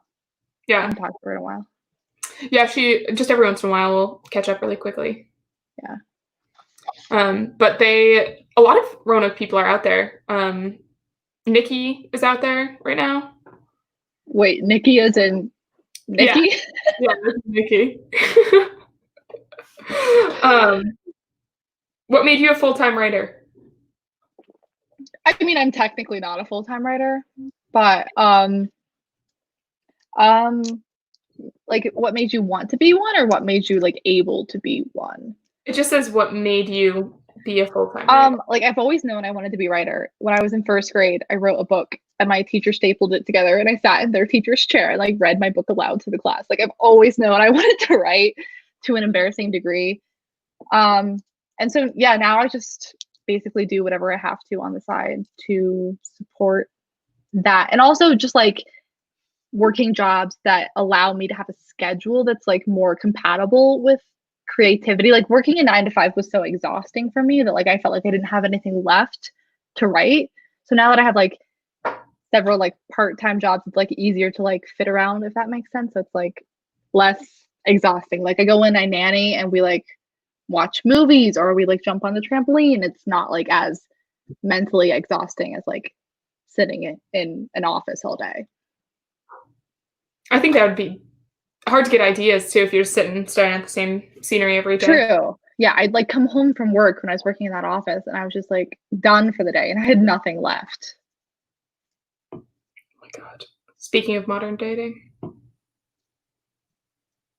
I just got some weird texts. Just like a bunch of when the door moved. Yeah, I have a ghost in this condo. Don't be afraid. Oh, for sure. I wish, like, I want to move into like a haunted place. I want to experience some kind of like creepy supernatural stuff. Yeah, I think that'd be kind of fun. Great inspiration if you really want to get into that horror. Just write about your real life experience. That's what we should do, Paige. We should like research the most haunted places and like go on a trip and visit them all. We could visit them. I vote we do that, and then we find a place that is haunted only by pleasant things. And there. No, I want to experience like some serious, scary, supernatural stuff. All right, but I'm the dumb blonde one that gets murdered first, and you're the girl who makes it to the end. I know. That's why I want to experience it. Right, I want to be the final girl, Paige. Well, at least do my character justice in my murder. Like, let it be creative. Like, if you're retelling it, just even if I cry a lot, like, let's pretend it's. Did you watch the most recent season of American Horror Story? No, I didn't. You should watch it. I just convinced my friend Caitlin to watch it. I actually really liked this season. What was it called? It was like 1984. It was at like a summer camp or something. Okay. Yeah. It was the first season that I thought was good in a long time.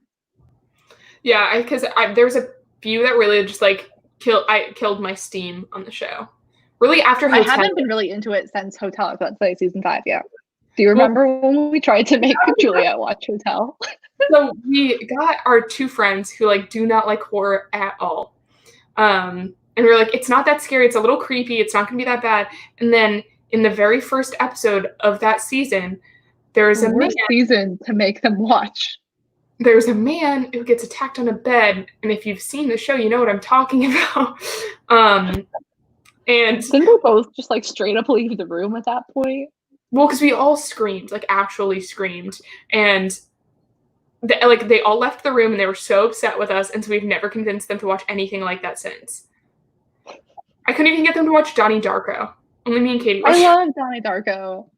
What was it? Donnie Darko! Donnie Darko! Oh my gosh, freshman year. Among the other things we used to chant at each other. We even got our A to come in and watch with us. Oh my God, we did. Yeah, he was the best. I miss Thomas. The best and the worst. And the worst. Yeah. Though, remember my sophomore year when we had a guy ghosting his room? That was our.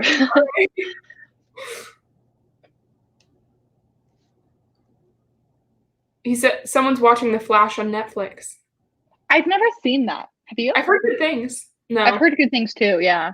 I'm skeptical about like any superhero stuff because I'm usually not into it, but yeah, the last like CW show I watched was Jane the Virgin. I think. And now that I've seen like all of the stuff about that main actress, it makes me see it in a different light. Wait, what? Oh yeah, like go down the rabbit hole and like look her up on the internet. People hate her. Nina Rodriguez? Mm-hmm. Really? Mm-hmm. Well, it's always just like from what I've seen, like she's like inserting herself whenever people are like Black Lives Matter. She's like, but also Latina people. It's always like she always tries to like undermine that. I think that's like the main main problem that people have with her. Yeah, I just like don't know anything about her. Like I liked the show, but I didn't like the show enough to like stalk the cast. Yeah, she just like pops up on my timeline whenever there's like any kind of conflict. She's always doing something people aren't happy with. Yeah, oh my gosh, you're watching Dead to Me. I love Dead to Me. Dead to Me is such a good show. Did you watch the second season? Mm-hmm. Like in an embarrassingly short amount of time. One day for me. I think it was like 1 or 2 days. It was so good. Where are you in it, Sam? What a name. Are you watching season 1 or season 2? Sam Bourbon. Sounds like a character name. That is a really good name. You have a really good name. Mm-hmm. I wish I had a really good name. I just have a name that everyone always mispronounces. So do I. So anyone who's watching this, it's Wismer, not Weismer. Pretend the S is a Z. Yeah. I never even thought about it, but I guess Rainy. Show bumps. Does leaving Amazon reviews make a huge difference for your book? Yes, Amazon reviews make a really big difference just in like how visible it is on the site and how much Amazon pushes it to other people. So yeah, Amazon reviews, even if they're like good or bad, just like the number of reviews makes a really, really big difference. So if you've read the book and you've already like reviewed it on Goodreads, just copy and paste. Makes a big difference. Yeah, and I mean, it's always nice to just like see some reviews up.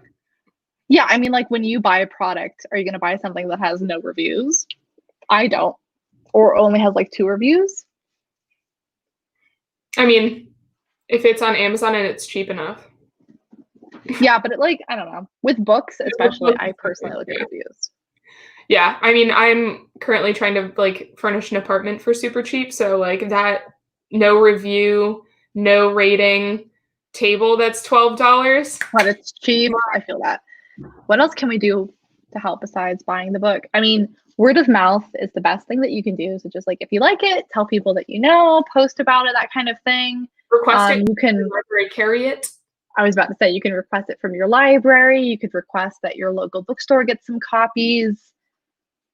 But more than anything, just if you guys read the book and enjoy it, that makes me very happy. And leaving reviews on Goodreads or Amazon also helps a lot.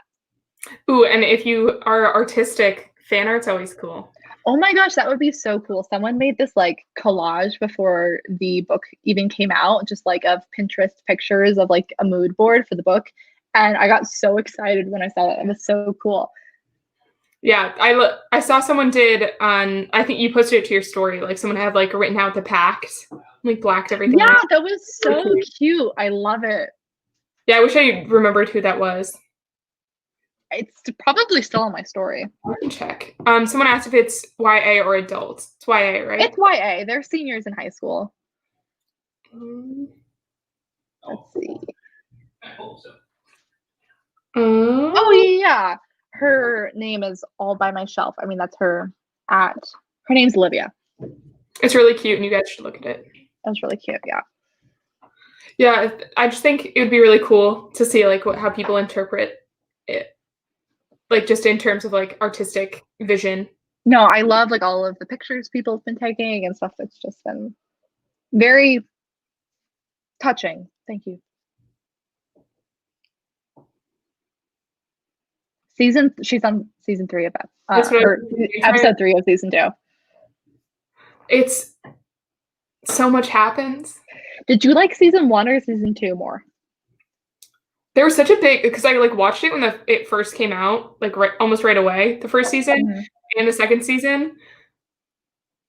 I think I like the second season maybe more.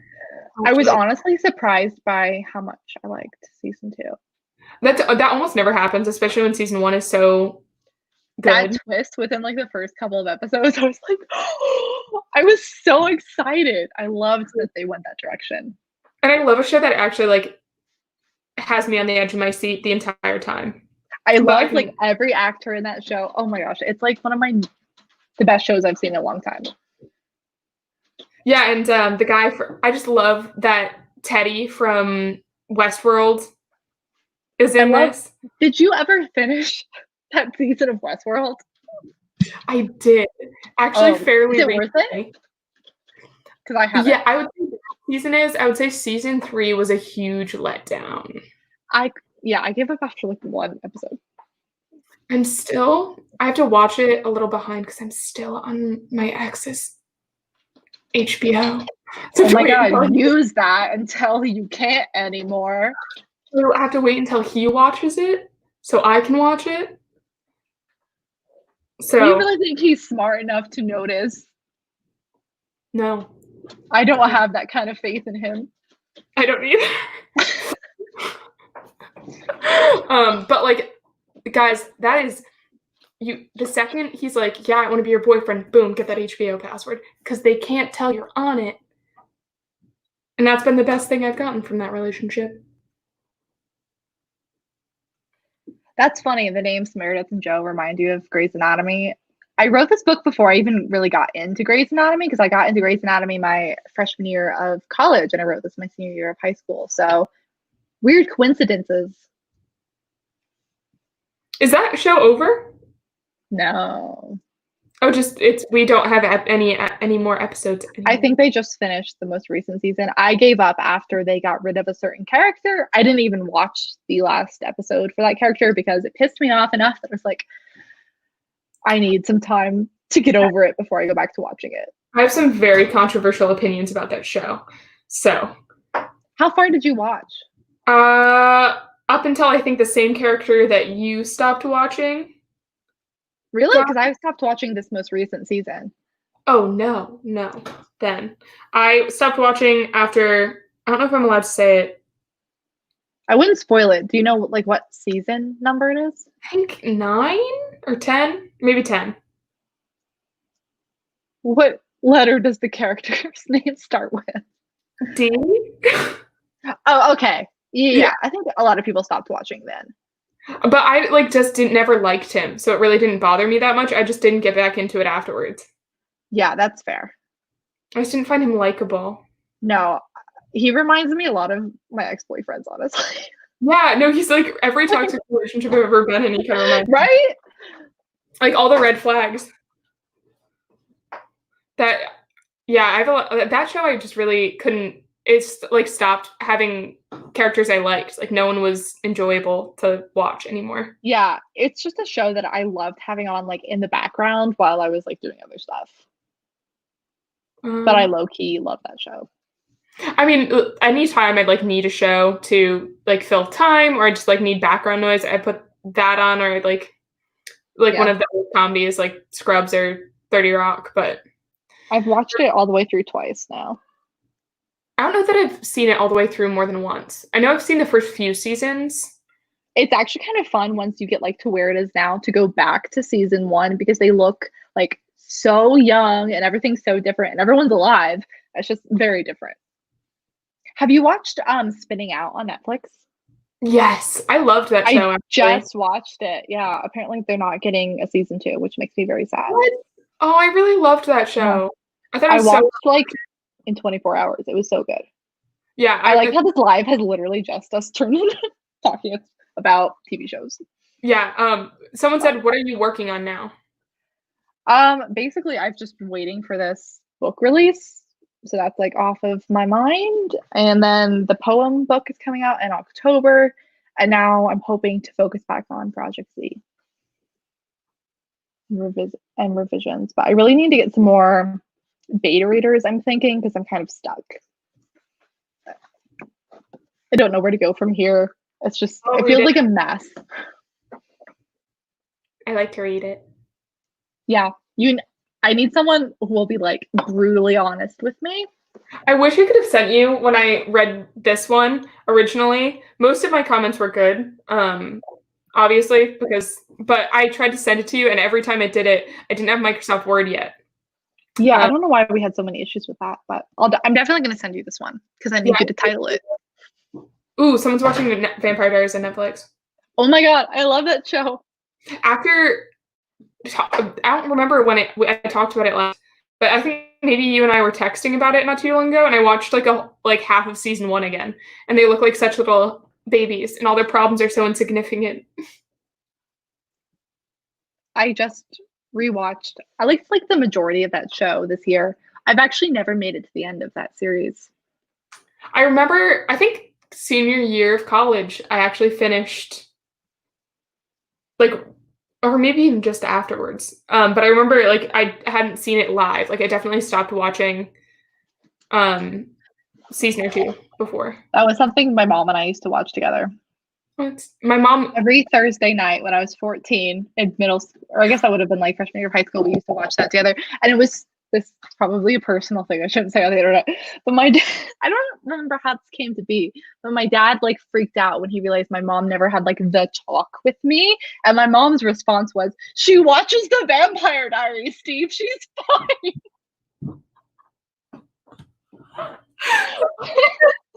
I love your mom. Pam. Yeah, I don't think I ever got one of those either. I think that was just...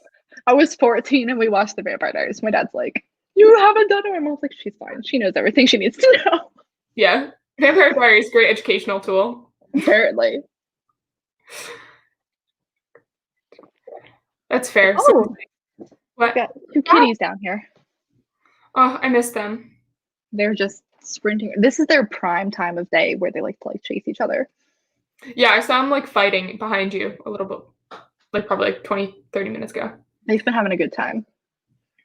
Yeah, I miss them. I haven't seen them since you decided you're adopting them. I know, you should come visit. Yeah, especially because like Dean was so shy when we met him. Dean has the biggest personality of like any cat I've ever had now. That picture of him like sitting weirdly in the chair is my favorite. He like pushed up. Oh my god, yeah. I love them. They have brought so much joy to my life. They were like the perfect picks. Yeah, and your mom was so mad when you said you were coming home with two. It's like, I actually found two cats. Yeah, didn't even want you to come home with one. Well, they like balance each other out really well, and they were like kind of bonded already at the adoption center. The library cat room. I like that they have a friend. It says, "What's the story behind you getting the cats?" I knew as soon as I moved out of my parents' house, I wanted to adopt some cats. So literally, that she signed the paperwork. Yeah, I moved in here in December. Paige came to visit the first week of December. Probably within 5 days of us signing the final papers for this place, she and I went to a shelter to look at the cats, and we chose the two that I wanted, and then Paige had to go back home, and then the next day that they were open, I went and I got them. Yeah. And we met. Max like took to Katie immediately. I knew I wanted Max, and then the lady who worked there, I guess she was a volunteer there, she like came up very slyly with Dean, and she was like, "Do you want to hold him?" And I was like, "Sure." And then I sat there holding him, and he like tucked his little face into my elbow, and he was such a sweetheart. And then she stood there and she just like smoothed me so good. She like told me his life story and how tragic his backstory was, and she talked me into adopting him too. She like took us for the wimps we were. She knew exactly how to work that. Oh, she knew she could talk me into adopting him too. But yeah, I'm so glad I did. Like, Dean's my little buddy now. Like, I can't imagine not having him. Yeah, I tried to get all the really fat cats. I like saw. That's the problem. I was like, get me out of here because I'm going to take all of these cats. There were some giant fat cats that I wanted so badly, and I'm not like. They're just. As one of them even tried to bite me, but I didn't care. He was just so large, and they were so cute. Come here. If you weren't quarantined, would you do a book tour? No. That would be an extroverted thing to do. Yeah, I just like, I don't know. Well, the thing is, like, because it's my own publishing company, I'd have to set them all up. So maybe I would do like one or two like bookstores locally and talk about them, but I probably wouldn't put the money into like travel around just because I don't think I would make a return on that, and it just would be more money. And like our book tours is big now. They're really not as big of a thing now as they used to be. I feel like publishers really only put the money in for like the really big name authors for those now. They're kind of phasing those out. Yeah, people don't even buy physical books, like physical copies as often anymore. They're not very profitable anymore. No. Yeah, but still would have been cool. Could have been really cool. Yeah, no, the cool thing would just be to like meet people, that would really be the aspect of it that I would like. It's just like the money, because you would have to like pay the bookstore to like let you set up a table and like pay for all of the books ahead of time. And it's just, I feel like I wouldn't make the money back. And not to mention like travel expenses. So it just doesn't seem like a reasonable investment for me. Not that it wouldn't be fun or I wouldn't love to like meet people and talk about the book, but Yeah, this would be a really cool, like a cool book to have conversations with. Someone said like doing a meet and greet, like coffee with Katie. They've named it. oh, that'd be fun. Yeah. I feel like that would be better once I have like multiple books, because then you have like people coming in for different books. There's more to talk about, you know, more You have could more of a probably backlist. Like Denver, don't you have like that used bookstore too? Maybe they would do it. Oh yeah, there's tons of bookstores here that I would love to like do something with, just with the virus and everything. Now Yeah. is not the time, but I'd love to do something with. There's this bookstore called Book Bar near me where they have half of it's a bar and it's a bookstore, and people like get mimosas and go around and do books, and they have events all the time. That would be so fun to have an event there. Yeah. Starbucks meet and greet. Oh my god. Very on brand. Yeah. The caffeination part I'm of trying our to cut back on my Starbucks, man. Yeah, I'm trying, like, during quarantine, I kept saying, like, oh, like, if I go get coffee, like, I'm supporting a local business, and so that justified it, but now that, like, most things are, like, starting to kind of open up, I should probably just I drink an absurd amount of like, my parents, if you think I drink a lot, like, you should see what my parents drink. We're going on, like, 2 to 3 pots a day, easy. Oh my gosh. Yeah. Oh, someone said they would fly out to go. I love that. Oh my gosh. That's so sweet. Did you see all the stuff with Starbucks with like the Black Lives Matter movement and how Yeah. they've been kind of under fire? That was so disappointing to me. Like, of all companies to let me down, Starbucks. Yeah. The good thing is like the one near me that I go to, the manager is like super nice, because through this whole thing, everyone who works at the one near me, they've been wearing their pins and their shirts and stuff. So Okay. clearly like this manager is cool with it. I think it's like the CEO or whatever. It's still very, very upsetting to me. Yeah, like, not the privately owned ones, just the general, like, Starbucks organization. Can you still hear me? My AirPods made a weird noise. No, I can still hear you. Okay. Sorry, I was trying to click. Do you ever have plans to try to publish something traditionally? I'm not against it. I like being like a hybrid author, but I feel like this would take like an entire video to talk about. Like, there's just so much that goes into that, but I'm not like completely closed off to the idea. But traditional publishing has, I don't even know how much to say for this. There's a lot of things that I don't like about it right now, and there's a lot of things about the industry that I'm not happy with right now. So I'm hoping things will get better and I'll be more willing to go that route. But honestly, I really like all of the like control with publishing your own book. Like, you have control over everything, and that's been very nice.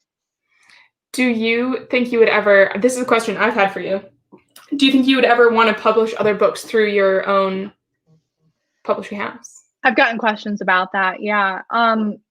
Maybe in the future, especially because I do like editing too, but I feel like I would want more experience of publishing my own books, because like a book is such a personal thing. So I would never want to take on someone's book without like complete confidence that I could do right by that book, you know? So like I don't feel like I'm in the position where like I'm comfortable handling someone else's book and like giving it everything it deserves right now. So maybe in the future, but right now I feel like I need more experience. I need to learn some more, frankly.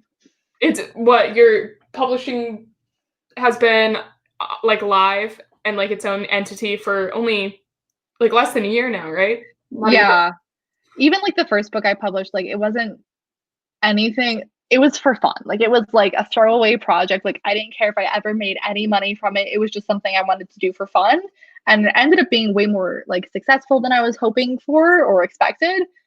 So this is like the first book I've ever like actually taken seriously and like tried to treat professionally. If I ever published a book, Katie, I'd trust you with it. Thanks, Paige. I'll publish our co-written book. Then they'll know it's us. No, I'll put different names on it. Right. That's not traceable at all. No one would know. This is cool. Do you think, are your books being published in different languages? As of now, no. That's something I don't know anything about, and like translating and stuff, I imagine also would be expensive. That's something I would love to look into in the future if the books are like successful enough and make enough money to justify that extra expense. But as of now, no. But something to look into in the future. If you translated it into French, would you change all of the little French words into English? That'd be interesting. That'd be funny. I like don't speak any French at all. So when I was reading it the first time, I remember like kind of making it sound like, and this is horrible, like Gaston from. Oh my god. That's the voice I heard. A lot of people asked about that too. They're like, why is this family French? Why is there French in this book? There's French people in the world. What do you mean? But honestly, like, I don't know. I think it was because I was taking French in high school and that's when I wrote the book. I don't know. Yeah, I mean, aren't you also? It was also just like sometimes when you like picture a book or you picture like characters, you just like know inherently like who they are. And for whatever reason, from the first day that I pictured Meredith, like her family was French. I don't know why. That's just like the way that they were. Yeah, I mean, sometimes it just comes to you naturally. You could, I mean, I don't know. I just think it'd be really funny if you did have to put it in English. Well, English words. That was something my editor and I talked about. She was like, I don't know anything about French. You might need someone else to look at these words. Did you, well, you took French, so you didn't. I took 6 years of French, yeah. You're confident in the few words. I mean, I double checked. I mean, like, I quadruple checked everything, but yeah. Some of the people are just so pure. She said, honestly, it's pretty cool. We learn new words. No, I honestly have the best people who follow my channel. Like, you guys are the coolest, kindest, just, I could not ask for a better community on here. Genuinely always nice. I've done a lot of weird things on this, and I've only been on here like 5 times. No, I don't know why they put up with me because I'm the weirdest human being, but honestly, the nicest community of people. One of the things we talked about, if you're trying to get a concept of like what a friendship is like off camera, is earlier this week I do a Zoom call with a couple of friends from New Jersey that I went to college with, and it's like my friend from college and her friends from high school, and you had to do a theme every week, and so I was dressed up as you had to be a hero or a villain for last week. So we've also done like tourists and what other things have I sent you? I did a bunch of weird ones. Toga, blah, blah, blah. And I Snapchatted Katie a picture of me dressed up as Lord Voldemort for casually on I wish I would have screenshotted it. Do you have a picture saved? I don't know if I have a picture, but I do have that video of me laughing at myself. That was a good one. I could not stop laughing. It was good. I was impressed. But that was my villain costume. Oh no, that's me as an alien. Oh my gosh. You guys are so nice. Oh. No. Like all of the like negativity and everything, like it doesn't even matter because I have like that kind of positivity in my comments. It makes all of the difference. You guys are so awesome and I don't even have words for it. And you're right, Katie is a wholesome person. Only wholesome people are Sometimes. So fooled by vegan chicken salad.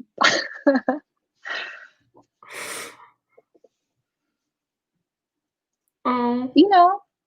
Dean. Oh, look at him, that chunky boy. He's lost weight. Don't talk about him like that. Chunky is like the term I put him on weight loss food. Did you really? Yes, because everyone made fun of his weight. And everyone always comments on the vlogs about how Max is so cute and they leave out Dean and that's not nice. He's cute too. Dean is so cute. He's honestly the biggest sweetheart. Yeah. But you cannot drink my champagne. For a while, he had quite the tum. He had a bit of extra baby fat when I adopted him, but he looks good now. Look how slim he is. He had a quarantine. Look at him. Oh, he's so cute. No, he's my best bud. Like, he's a sweetheart. He also chews on me sometimes, but we're getting along. In a good way. He's so funny. He's like a person. Oh my god. Okay, yeah, I found it. You found it? Can we see it?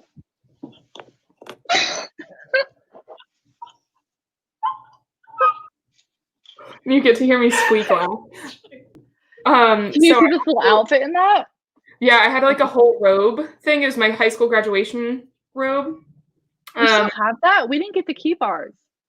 Yeah, I'm not sure I was supposed to keep it. I just took it because I didn't know better. We got to keep our college ones though. Did we? Yeah. I tried to return it to the bookstore and they're like, nah, you keep that. And I was like, what am I going to do with a college graduation robe? Yeah, I have no idea where maybe that was my college one. Ours were black, right? I don't remember. Yeah, ours were black. I remember because it was 800 degrees and I sweated off my tan onto my white dress. I also remember thinking, how can I be in such a small school? And I thought I knew everyone and I was sandwiched between two people I'd never seen in my entire life. That was the experience I had with my high school graduation. I didn't know any of the people around me, but college, I like knew all the people around me. Yeah, I guess because I graduated with like the Bachelor of Sciences group, and so yeah, and so like I was in a lot of like Bachelors of Science and like liberal arts classes, just as like an environmental blended major. So I just like didn't know any of them. Oh yeah, I was next to all creative writing people. But our graduation was the nerdiest thing I've ever seen. We had a guy talk about Pokemon Go. We had a guy talk about Star Wars. I can't believe you even like remember this. I've just like blacked it all out. Because it was the dweebiest thing I've ever seen. So, and like I didn't know any of our valedictorians. We had 4. Who were ours? I don't remember any of them. I think I knew one of them. I think one guy was one of the RAs that I like kind of recognized. I think his name was Matt, maybe? I don't remember. I don't know, but he's going to Harvard. That's all I know. And he's for his MD. Can't believe that was a year ago though. Oh, I can't either. That's just. But honestly, I'm really grateful that we got to have our whole graduation and everything. I feel so bad for all of the seniors, both in high school and in college, who had to finish off their years like this. Like, yeah, and I just like college graduation is like a really big thing, and it like you worked so hard for that. But on like and so is high school, but on like a more monetary level, prom dresses are not cheap. And I am so sorry that all of you bought like 100, 300, I don't know how expensive prom dresses are. Dresses. Like that's, and you just don't get to wear it. And it's a rite of passage. I've seen a lot of people or a lot of schools like rescheduling that kind of stuff though. So that's good to see. So if any of you guys like missed out on your major events and stuff, I'm really, really sorry. Yeah. I mean, I hope you guys get to experience it at least a little. But also it's not like the end of the world. No. And graduation day actually was super stressful and not fun at all. It was not fun at all. Yeah. I hated it. I was just waiting for it to be over. The after parties, those were fun. The actual graduation. Yeah, everyone was like bickering a little bit with their families. Hot and long. And there was just me and Katie had this long walk to the duck pond like a day before. That's a story to tell. That is a story to tell. And then we were like, everyone was like super tired, and your whole family's there, and like you have to manage them and yourself. It's a stressful occasion. It's worth it, but like it's a lot. Not my favorite day. Senior week was fun though. Yeah, that was better. Thanks everybody for being here. I see some people Yeah. tuned in a little bit late, but I appreciate you guys joining in. Yeah, We've gone way off topic several times. almost exclusively, actually. Oh, thank you. I love finding people who like just found my channel. That's really exciting. Some people have been with me for like 4 years, which is nuts, but it's super cool to find people who have found me recently. I've been with you forever. Forever? Not actually freshman year. But I actually didn't know about your YouTube channel until an embarrassingly long time into our friendship. Yeah, it was just something I never really told people. I think Brooke was the first who found out about it and told everybody without telling me that she knew. Yeah. That was a time. Our friend group in college was something. Yeah, me and Katie are really good friends for many reasons, but one of them was we bonded over the dislike of some of them. Love them all, but well, not like dislike, but like no. misfit with the rest of the group. It was like one of those things where you meet all freshman year and you don't think you're gonna stay friends through all of college. Like most of those like fade out, but we all were like. We all lived together, and that's why we were friends, not because we had anything in common. Yeah, and it somehow stuck. I mean, all the way through graduation. All 4 years. Yeah. Even though we had literally nothing in common. Yeah, there's very few. Except for partying. And even then, by like sophomore year, you and I were done with that. Yeah, and then anytime we went, it was to be either mom or DD. Or DD, or when we just went with each other. Oh yeah, we had a great time when it was just us. Yeah. We have that's another one. You said earlier, what are some of our favorite memories?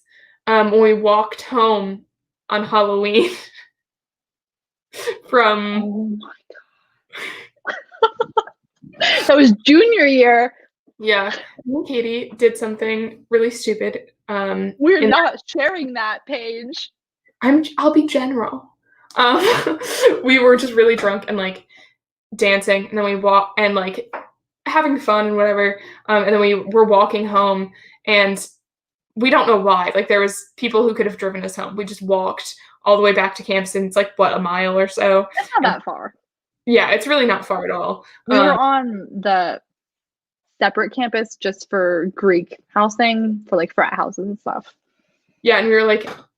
So we walked back, and like a bunch of people honked at us on the way, and it was just... we were holding hands and skipping down the street. Yeah. We don't know why. We were both left so tired. We got the second wind, and we like skipped all the way home. That was a weird thing. Kind of. Not really, but it could just be my computer too. Can you guys hear her?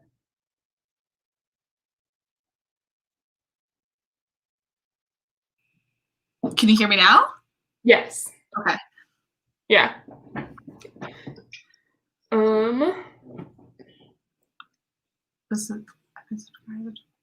Thank you so much. I really, really appreciate everybody who comments. And I actually like start to like recognize all of your little pictures and stuff. So I definitely recognize people who comment all the time. I really, really appreciate that.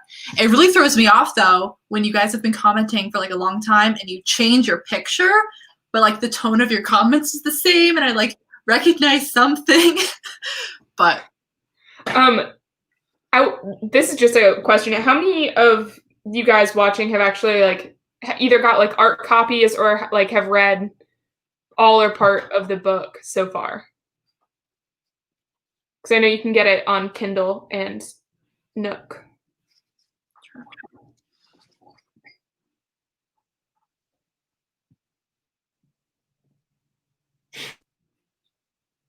Your name is fine. We will definitely recognize you.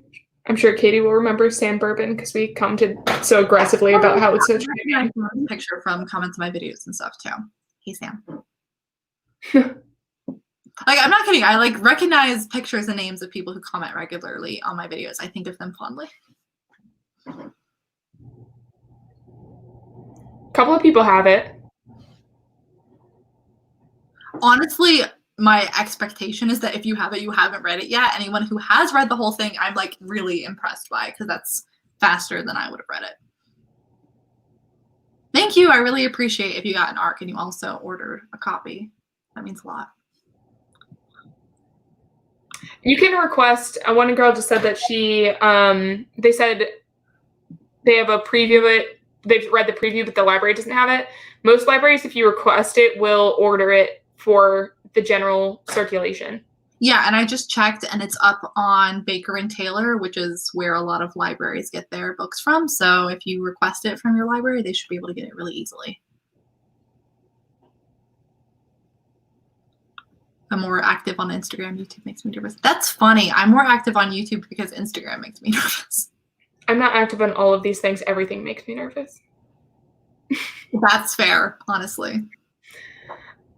Yeah, there's a reason I don't have a big comments are always about the cats. That's what 99% of my thoughts are about, so it's fine. Mine too. They're not even mine. They're both here. You probably can't see them. Dean is in his little cat tree, and Max is laying in the doorway. Dean's always up there. He always like perches in that one. Oh, they fight over that top spot. I saw today, it was one of those like Instagram advertisements for a cat tree that has this little toy that like pops out, and you can like set it to a timer and it'll like pop out at them to like keep them entertained throughout the day. I want to get them a new cat tree eventually. This one they've kind of shredded some of the scratching posts for. You should get one of those ones that has like the like multi-level with a little swing. Oh yeah, I've seen these really cute things. My mom used to have one for one of our cats when I was growing up, where you like attach it to the window and it's like a hammock for them to lay in the window. I want to get them those. Yeah. Do you remember Brendan? I mean, you never met him, but you've heard of him. Of course. Apple Crisp. So he has a ferret, and his ferret does that all the time, and it's like the weirdest. I love ferrets. They're so cute, but my mom never let me have one because she said they smelled bad. Oh, they smell awful. My cats do too, but I love them. I would say arguably worse than like strong cat stench. Like it's overpowering. I'm sure it is, but they're so cute. They are really cute, and they're really weird. Those smell bad too, so like that's what you get with pets. Yeah, I mean that's just part of the job, I guess. But it's also, I think you probably like them so much because they remind you of otters, which you also had a brief stint of obsession with. Don't get me started on that. Well, obviously you still like them, but nothing beats the pigs. The pigs. What was it? This live has turned so long. Oh my god. I know. It's getting towards 2.5 hours because all we do is just... This has literally just been an opportunity for me and Paige to hang out, but I'm glad some of you were also entertained. I mean, like, please tell us if there's something you'd like us to direct our conversation to. Otherwise, we're just going to keep doing this. Oh, for sure. Request things, but also, Paige, let me know if you need to get off. I understand, but I'm just kind of chilling. I got nothing better to do. Me either. I have more, like, schoolwork to do tomorrow, and that's about it. And packing. I'm going to go nanny tomorrow. Yay. Children.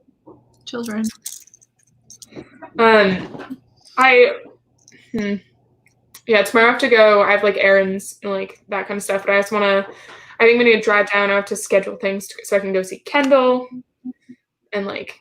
You'll have to like FaceTime me or something while you're there so we can say hi. Yeah, I definitely will. I think Kendall will be excited to just like see you and talk to you because it's been at least a year since she's seen you. Like our people from school. I miss Kendall. Yeah. Jen also said that earlier that I should say hi to you, and I kind of forgot. I missed Jen too. Oh my gosh. Sorry, Dean. What's it like being a famous YouTube author? I wouldn't describe it that way. That's actually so weird to me as I've seen a lot of people describe me as like a bigger booktuber lately, and that's just so weird to me. Like that's not how I think of myself at all. Yeah, well, I'm not like I try to like catch up with you in person other than just like watch your videos. But I have a piece of lime. I just tried to like eat that lime, and I have a piece of lime. I'm trying to like casually get out without like digging in. I don't know. I think of this channel just more of like a community, like friends. Like I post my vlogs, and the people in my comments are my friends, and we chat. And it's just like, I don't know. It's like a social interaction. It's not like, because I recognize all of the people who comment regularly, because it's usually the same people. So it's just like I'm like posting something and then I talk to my friends. Like, I don't know. I guess you've never had that big, like, famous personality. Like, I don't think I've seen a change in you since we started. Compared to like the grand scheme of YouTube, I have like 20,000 people. And even of that, like I've been on YouTube for 4 years, so I've accumulated a lot of subscribers from videos that I don't make anymore. So my average view count on videos is more like 3, maybe 4,000 views. So like, even though I have that many subscribers, I don't get that many views on my videos. So it feels like a smaller community. Yeah, and I like even on here, like you can tell like some people like kind of know each other too, like in the comments. Yeah, no, it's like genuinely a community, and the people here are like the freaking nicest people I've ever met. I don't know what I ever did to deserve like the nicest subscribers ever. Like, it's the readers. Readers are good people. True. I think it's like whatever like vibes you put out and what kind of content you put out attracts like similar kind of people. So like once I stopped trying to make content that like was not really me, I started to attract people who were more like myself. So I went through a phase there where I made videos that like were very like on par with my personality, and I feel like that's when I gained a lot of subscribers, and now I've kind of mellowed out. So the people who still watch are, I think, more like me personality-wise. Mm-hmm. Yeah, I can see that. And also just tend to be like attracted to the same kind of books and the same kind of content. I mean, right. I don't know. That's something I have not seen. I'm looking for. I know I'm going to read that book that you said is on, what was it, Book of the Month, has it early? After Dark. Have you read any Riley Sager book? I haven't. All of his books. Read all of his books. Okay, I might. Every Door and Home Before Dark is where I would start. Okay, I'm gonna see if they're on Scribd, because I'd like to just read them on there if I can. But I'll buy. I like a paper book more normally. I got mine from my library. I don't know if they're on Scribd or not. I'll check for you. I haven't been to my library in years. Do you have the app for like audiobooks and ebooks? Like no. Yeah, I don't think my library does that, because I tried to Google it when I was in Colorado and it didn't. It said that it didn't. They have to have something. So different apps you could try. Are you trying through the New York system? No, I was trying through the Rhode Island system. Oh, the Rhode Island. Could you get a New York card? Because I feel like you'd have more options with New York. Probably could. I bet the New York Public Library would give me one. I feel like you could probably get a lot more books through that one. I don't know. Yeah, I'm sure. Let me know, and I'll send you my library card, and you can use mine. Ooh, thanks. Oh, any car update? Any additional?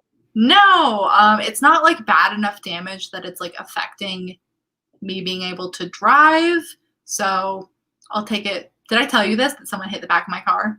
Yeah, and then just sped away. I'll probably take it to the garage and fix it. It's just like, I think it's more like cosmetic damage. It's just like a crack in the back bumper. It's just, but I have no way of knowing who did it. There aren't any cameras around here, so I'll get it fixed when I can, but I don't want to spend money on that right now. Yeah.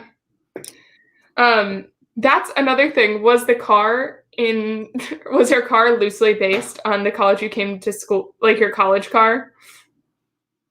She has like an old Pathfinder in the book. Oh no. Stu.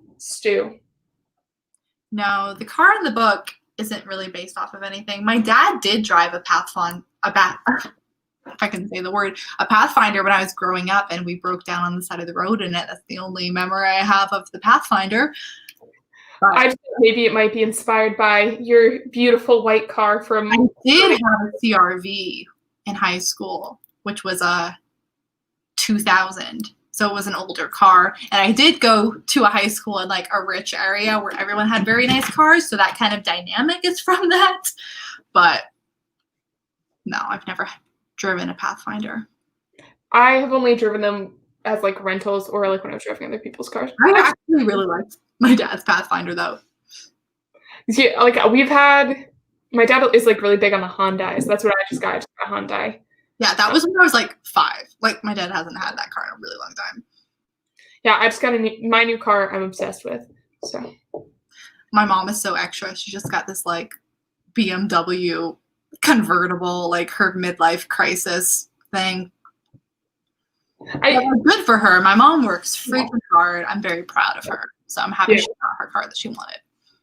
I found a place in South Carolina, in Columbia, that it is this vegan restaurant that kind of reminds me of the Watercourse. Oh my gosh. Yeah, and Watercourse is my favorite vegan restaurant in Denver. Yeah, and if you come down, like we have to go to this place. I went 3 times. No, as soon as I feel more comfortable flying in this kind of climate, I'm going to come visit you. Yeah, as soon as it's better to fly, I would say, like anytime you want. And you might want to come after football. I don't know how busy I am because I haven't like started this job yet. Internship job thing. But after football season, I'll be pretty free, I think. Yeah, I want to come see your new. I'll wait till you get like settled and everything, but I want to come see your new place for sure. Yeah, it's so much bigger than my New York apartment. It's I'm sure. I'm pretty sure it's a third of the price and triple the size. Are you excited to be back in the South, or how are you feeling? It was really sad. I was in New York this weekend just cleaning out my apartment, and I was really sad to like leave New York. But Columbia is like a pretty interesting little tiny city. I don't know. I think it'll be an adjustment. I think I'm going to be like the liberal granola freaky girl for a little while, which is fine. Which like that's not that different from when I went to Roanoke, I guess. But yeah, I'm optimistic. I think it'll be really cool, and I'll be in a university town, so it's not going to be Oh, that'll be nice. And I'm working at the university, so it'll be easier to like meet young people. Yeah. Yeah, if I was just in like the middle of nowhere in the South, I don't think I would do very well. I'm excited for you, though. That's so exciting. Yeah, I'm really excited. This job just like kind of came out of not nowhere. I like was really annoying, and I emailed and texted this woman until she finally was just like, yeah, I'll talk to you, whatever. But she, like, any job I could get in this like global pandemic was like a godsend. So right. One of my friends here has been looking for a job, and she was just like going through all of these interviews and stuff, and then they froze all of their hiring processes because of this. She's like, I'm just stuck until this is done. I know a lot of people are in that position, so. Yeah, there's like to graduate on time, all the people who came in my year for my master's have to have an internship this summer, and now like you can do it in the fall.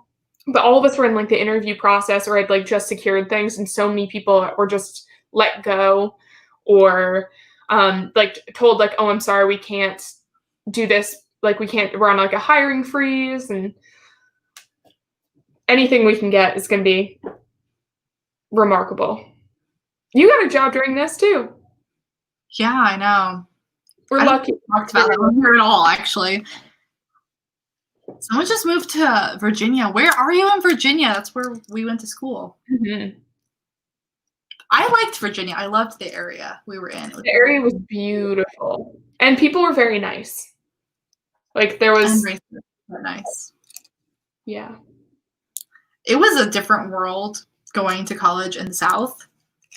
For me, I don't know about you, but I feel like I grew up in a very like progressive area where like I had never experienced anything like that. And then I went to the South and I was like, people still act like this? Like people still think like this? What? Yeah, my family's not particularly progressive. But my brother and I are. Yeah. And so like it wasn't like hugely shocking, but it's definitely like shockingly different from like my own belief system. And just to see like people throw the N-word around, just like the like Confederate flags hanging off the back of truck. I was in complete culture shock. I had never experienced any of that. It was very different. She said Northern VA, close to DC. That's where my ex-boyfriend's from. That's where my ex-boyfriend's from. Ah! They can hang out. Don't do that. No. That's exciting though. I actually did like Northern Virginia.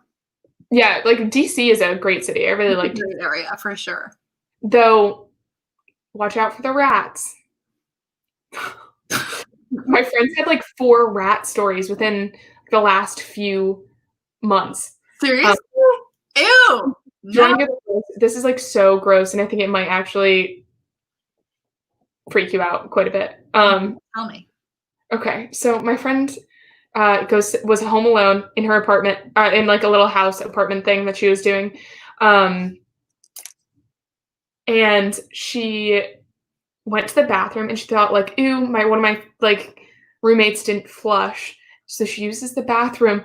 And then she looks and sees a tail on it. So she sat above it. And there was a rat in her toilet. Was it dead? It was like mostly dead. Oh, see, I have like such like a conflicting emotion here because I'm like, ew, but also like, oh, help the poor little rat. So it was like almost definitely dead. But she got it with like tongs. How horrifying would it be to just like look down while you're using the bathroom and just get in there? So they don't know. So like I don't know which is more horrifying, that it came up through the drain or that it climbed in. The poor rat. I know. And then she also accidentally drove a bunch of them home because they were living in the engine of her car. Yeah, so she's had a bad few weeks with that. Oh man. Would you guys read diverse books? Oh yeah, that's definitely something I've always tried to do, but I'm trying to do more so now for sure. Yeah, me too, especially just in like the current climate. It's a lot more of those books are just being like made more easily available and like a lot more like publicized, which is something that like should have been happening all along. Yeah, that's something like I've always tried to do, but I feel like I'm more like making conscious choices now. But yeah, it's something I'm looking back at more like what I've read in the past and kind of evaluating, have I read diversely in the past? Like, why haven't I? If that's not the case, yeah. But, yeah, and like with more like awareness of it, like I just have generally a hard time finding really good books just when I'm busy. Like, so now that people are like recommending them to me, it's been really nice to like find them and like really enjoy like digging into them a little bit. Yeah. I'm definitely the kind of person where I'll read pretty much anything, so there's nothing that like I'm actively against reading for sure. Yeah, I have a hard time. See, like I will read any genre and I don't mind reading any genre. It just really is like you have to hook me pretty early. Have you read any of Elizabeth Aceveto's books? Not that I can recall. She has really good audiobooks. I'd recommend those. I would say I'm probably with you. I probably am about like probably like 50% of my books are at least partially on audiobook just because it's so easy. I love audiobooks. I listen to them in the car every day. Scribd is like, you introduced me to that. That's like a life. My grandma, I told her about it when I was in Vegas with her a while back, and she loves it. She updates me. The same person that you introduced to that really trashy peach Moscato. Yes. So this is a really cute story about my grandma, and off topic again. But my grandma's a very lovely Minnesotan woman. And she's like telling me that she was on vacation with my mom and like, oh, your mom said you would know this wine. Like it's this like nice, sweet, fruity. I think it starts with like an S or an M. And I was like, oh, is it Moscato? This woman is like 80 years old almost at the time, and she just discovered pink Moscato, and so I gave her for Christmas this like really terrible sugary peach Moscato. It's delicious, but it's like not by any means like good wine. No, that's what like I lived on in college. I loved that wine.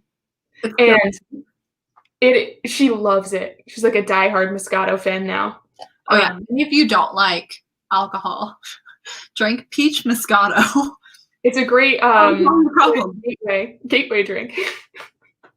Also, someone said I listen to audiobooks while I play sim games like solitaire and match games. Yeah, I do stuff like that too. I work out with them. Oh, really? I need music to kind of like pump me up, but it depends on whether I'm going because I'm really angry, or or if I like just need. Yeah, sometimes when I'm really mad, I go to the gym and then 3 hours pass because I just have to. I like to listen to them when I'm like cleaning, like doing laundry, dishes, that kind of thing. But they definitely help me read like a ton more. Oh yeah, the same person who asked about like reading diversely is writing diversely. That's something I'm really, really focusing on in the book that I'm writing right now, which is Project Z. That's something I try to incorporate with the Anti-Virginity Pact as well. But yeah, I wouldn't.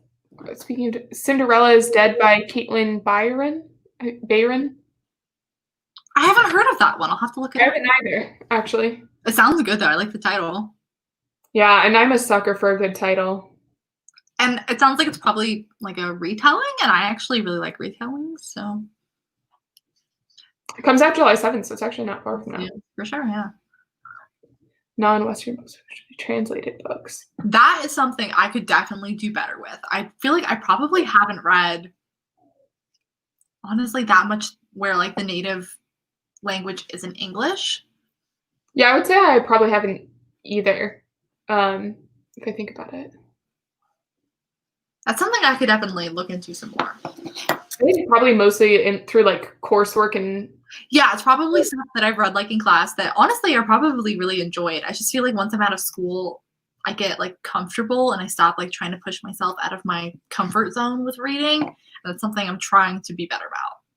Yeah, and I find that a lot of the time, if it's something like a book that I'm like really looking forward to, and like say I'm doing it in an audiobook, or if I'm like kind of doing it on like the side, or just like reading it every few days when I have like a moment, I like really want to like focus on like new books. And so if I normally have like light reads going on, especially if my life's like pretty hectic, so I'm like pretty comfortable in like this, like reading like kind of horror, trashy thriller things. Like what was the one with the? I keep thinking Night Film, but it's not Night Film. I love Night Film. Night Film's so good. The one about the escort, or not escort, that one. So I've like been doing a lot of on Instagram. I got so excited. Oh my god, yeah. You had the same moment I did earlier today. Oh, I squealed. It was very exciting. You think any of that fantasy in the future? I have written one before. I can't remember when I wrote that one. I have a draft somewhere, but fantasy, I like fantasy, but I don't know. I feel like mine wasn't like unique enough that I was like proud of it to like stand out from other fantasies in the genre. So I don't know. It's not my go-to genre of all the genres I've tried writing. It's not my favorite. I think it's really hard to make a successful fantasy too. Like you really have to like build a world. And like it's also something that I feel like I read more when I was younger, and I've started to grow out of that genre, which is weird for me because I used to love fantasy so much, and now every time I try to pick up a fantasy, I'm like, I don't like this as much as I thought I would. I'm like the same way. I have a very hard time getting into fantasy, and like I have a really hard time also just getting into like hardcore sci-fi, like we talked about earlier. Like I just can't. I'm for whatever reason more into things that are at least somewhat like rooted in reality. Mm-hmm. But a really well done fantasy book, if you have any suggestions, I would read it. I need a good For book. sure. I'm always looking for suggestions. Yeah, I know exceptions. Like, I'm sure there's been a couple that I've read this year that I really liked, and I just can't remember. I don't know that I've read any fantasy novels this year. It's definitely like my least read genre this year, which has been a big change for me because that was like what I started my channel on, was I was reading a ton of YA fantasy. Mm-hmm. See, like, I just don't think I'm also like relatively new to like YA books, I would say, actually. Really? Yeah, I've like always kind of just read, like I read a lot of like John Krakauer and like nature books and like Walt Whitman and interesting. I had the opposite. I started off with YA and I've like gradually started to branch out of that. I felt like I was reading so many serious things all the time that like working in public health is really cool. But it's also a lot of the texts are like relatively depressing. Yeah. And so like I started doing a lot more of like the like distracting, like slightly lighter, less complex like writing that's still like really good character development and like really strong stories, just like less like focused on adult world problems, which I like. I don't know. Mm-hmm. I just need anything by Brandon Sanderson. I think so. Let me check. I've never read anything by him, but I actually watch his lectures on YouTube. I don't know if you've seen those. He teaches at BYU and he posts his lectures on YouTube, and I like to watch them about his writing classes. I think they're really interesting. But I actually have, yes. I've heard great things about all of his books, but he writes like very high fantasy, and that's just like not a genre that I can get into right now. So I think I read at least part of one. I think I read The Way of Kings. It's on my Goodreads. I own at least one of his books somewhere. But I think I was one of the like Brendan, this guy I dated a long time ago. He was really into a lot of like the sci-fi and the fantasy novels. Mm-hmm. So he recommended that, and I think I bought it. And I know I have it on my Goodreads thing. I don't know if I actually read it.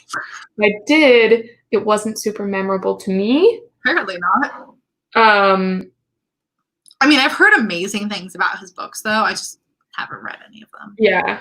I don't know. There's I just realized I was like really on top of my Goodreads for a while, especially this year, and I've been historically bad about keeping it updated.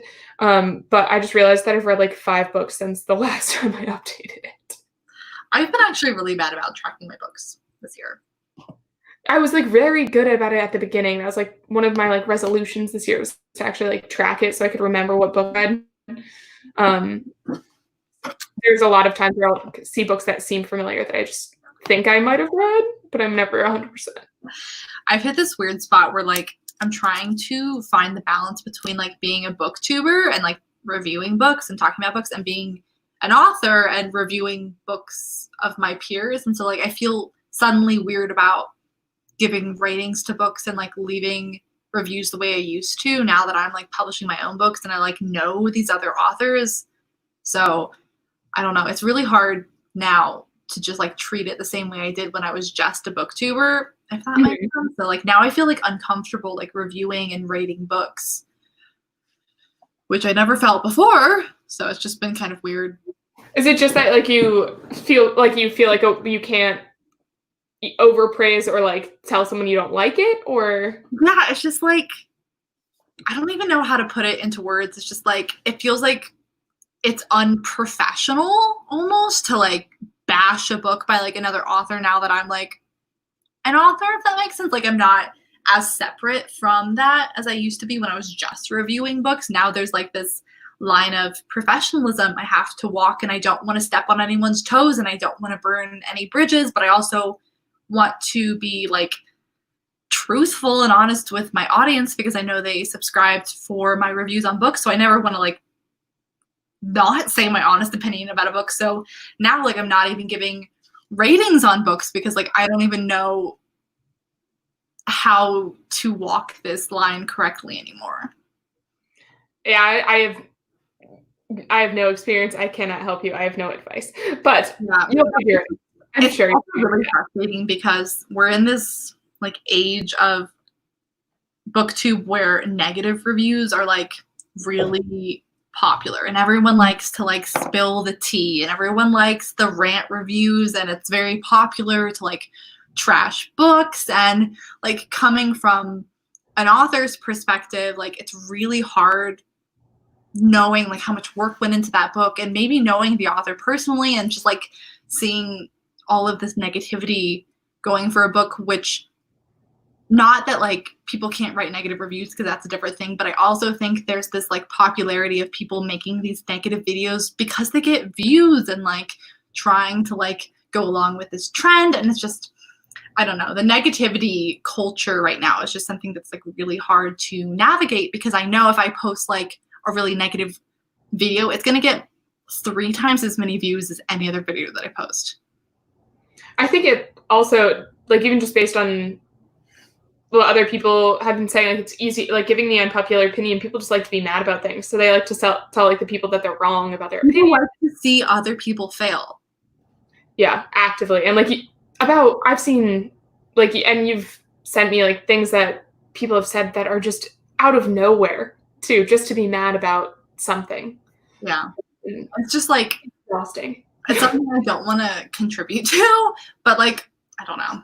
It's a weird line to walk. Like, I feel like I'm in between, like, the book reviewer space and the author space, and there's this line. I was like, I don't know which side I'm on anymore. Someone wants to know if you would add your book to your book club. My book? Oh, interesting. That could be really cool. I don't know, because I feel like people like wouldn't feel comfortable like saying what they really think about it if I'm in the conversation, you know? Like, I'm trying to stay away from reviews of my book because I want people to be able to say like whatever they want to say, you know? Yeah, it would be cool to like get like week by week insights too. Like if you knew what chapters they were reading, it'd be kind of fun to like. It could potentially be interesting. I hadn't even thought about that. Yeah, because I don't know. That's a good question. I mean. No, yeah, I hadn't even thought about it. That's really interesting. I don't know how the dynamic would work. I guess I would have to do some serious thinking about like the logistics of that, but that would be interesting. Because it would be, I know, like, if I was, like, reading a book and I was, like, really into it, it would be really cool to, like talk to the author, like, as I'm going through it, kind of, to see what's going on and ask questions and just, like, get a little bit of insight. Because sometimes it's, like, I've texted you before, like, while I'm reading things and been like, what is going on? I forget, what book did what book was I reading? I sent you, like, you were like teaching a class or something, and I sent you like 19 texts in a row.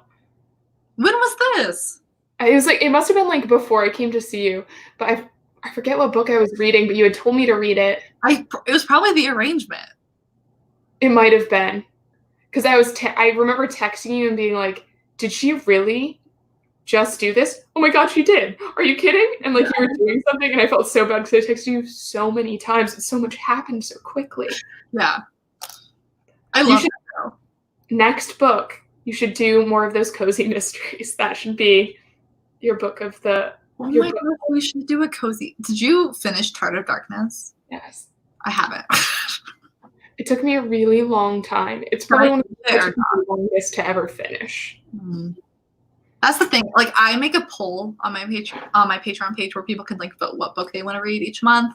So I usually give them like 5 options. So it's really just up to what everyone else wants to read. Throw it up there. Put it as an option. Yeah. Or like really good books with our book club though. I'm like very happy with. What month are you on? How long have you been doing it? We started probably like a year ago. Oh wow. It's a really long time. Yeah.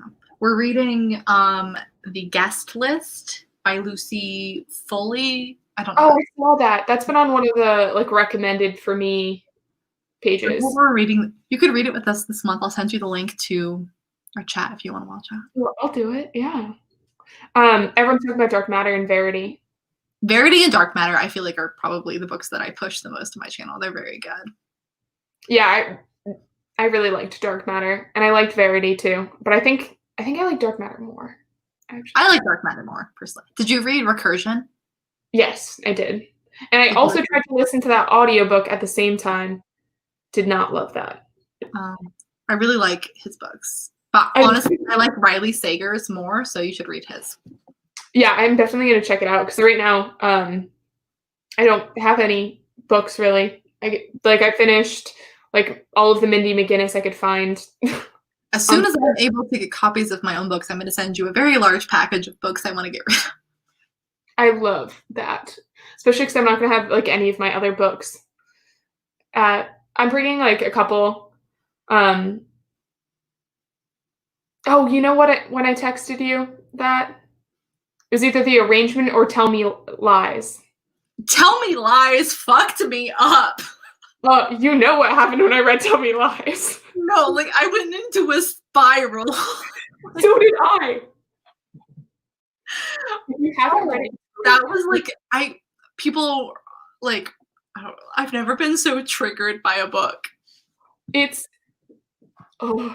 That book did just like messed with me so badly.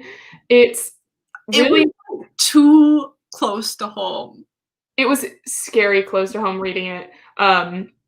If you ever want to feel personally attacked, you should read that book. I got that from my library, and like I like connected with it so much that like I want to buy a copy to like support that author, but also like I don't want that in my life. Like I don't want to own that and have it to look at again. Okay, someone said Tell Me Lies. I took it out from my library and I saw after you read it, and man, I was legit depressed. Yeah. No, like I was so up, like I was not okay for several days after that book. I backslid, guys. I backslid. I remember texting you and I was like, it's this book. It is. If you haven't read it, it's like and you've like not had like weird relationships, it might not be as relatable. No, if you haven't been in this situation, you're gonna hate this book because the characters are so stupid and unlikable. But if you've been in this situation, you're gonna die. You kind of like hate the characters, but you're also like, damn, that was me. You're like, that was me. That was me crying in that frat bathroom. So many flashbacks while I'm reading this book. It's okay. It is good. Some girl said, "Wait, is it good?" No, I highly recommend it, but only if you've been in a similar situation. Otherwise, you're gonna find characters very unlikable. Yeah, and if you've ever been in like a college relationship that like very toxic, manipulative relationship, then this book is. And also, just make sure you delete your ex's phone number. God, don't text him afterwards. Before you start this book. Oh. Delete it. Also, I've seen a lot of reviews complaining about how much like drug use there is in there. So apparently that's something that some people like really don't like. So if you don't like that, there's a lot of like cocaine and stuff in the book. Yeah, that didn't even occur to me. Just because that was very relatable to our experience. Not us doing it. Talk about it, Paige. We didn't do drugs, but Roanoke College is like full of literally. Do you know the nickname for our college? Does anyone actually? I want to see if anyone does know Roanoke. Know the nickname for Roanoke. Let us know, because it was like the third thing I learned about the campus. The first thing I learned was that it was the 8th hardest college to get an A in the United States. The second thing I learned was that the nickname was Coconoke because there was so much cocaine. Yeah, and so many men in salmon shorts. So many salmon shorts, you guys. That's a game I used to play in Rhode Island. I don't know if anyone has been to Newport. Me and my friends used to play this drinking game called Shots for Salmon Shorts. And anytime we walked past a preppy guy wearing salmon-colored shorts, we had to drink. And so, who's the author? Is it Colleen? Wait, of Tell Me Lies? Yeah. Isn't it Colleen? A weird name. It's like Carola Lavering. Yes, yeah. Let me tell. But that book is I would recommend reading it. It's one of the best books I've read this year. I feel like she captured that situation like to a T. It's Carola Lavering. Yeah, she like really does capture it pretty well. The book has messed me up in a long time. Yeah, I think that is easily the book that like really stuck with me and like I could feel lasting effects from for a long time. I read it months ago and I still think about it. Yeah, I actually have the book. I could probably go grab it. I think it's in my room. Yeah, it is pink. It's like pink and orange and it's like streaky. Yeah. It has a lot of negative reviews, which is why I almost didn't buy it and then I found it from my library, but I would recommend it.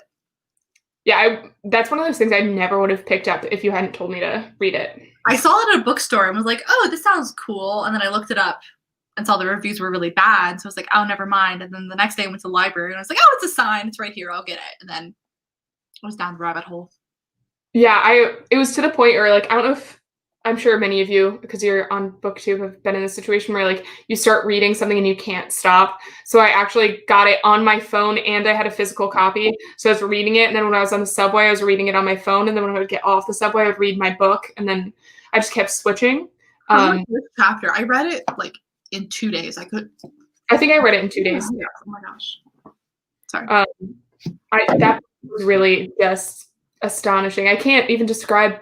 I can't do it justice. How it was like the kind of book where like you don't even know that you need it, and then you read it, and you're like, oh my god, like it's that. Like it definitely is depressing, and like obviously me and Katie backslid. No, it was a huge setback. But it's also weirdly cathartic. Weirdly cathartic for sure.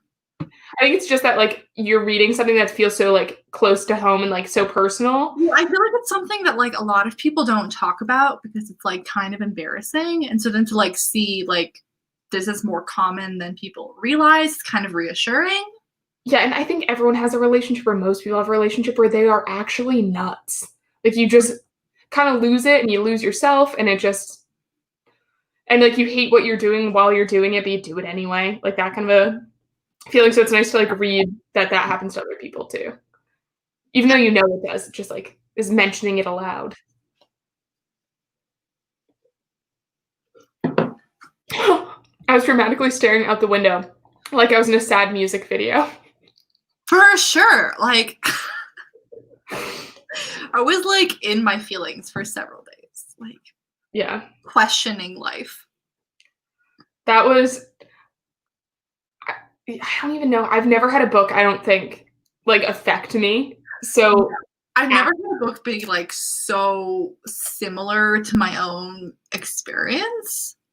From the very first page. For sure. Like I hated this Lucy character, but I was Lucy. And then, yeah. And you also like the logic, because it switches. It's kind of cool. It has like different perspectives in different chapters. What's the guy's name? Stephen. Like our Stephen. Oh my god.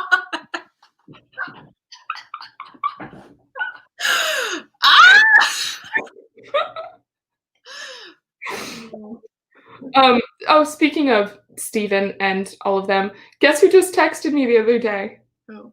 Sal. No. What did he say? He just said hi. We never got to see each other in New York, even though he lives there. I didn't know he was in New York. He's in Long Island, but he's an electrician in New York. Interesting. Yeah. He's a riot. I don't know. He was always just funny. Have you read Heartstopper already? I haven't. I keep seeing it everywhere, but I haven't read it. I haven't. Is that something like kind of similar to Tell Me Lies? Is that not that I know of?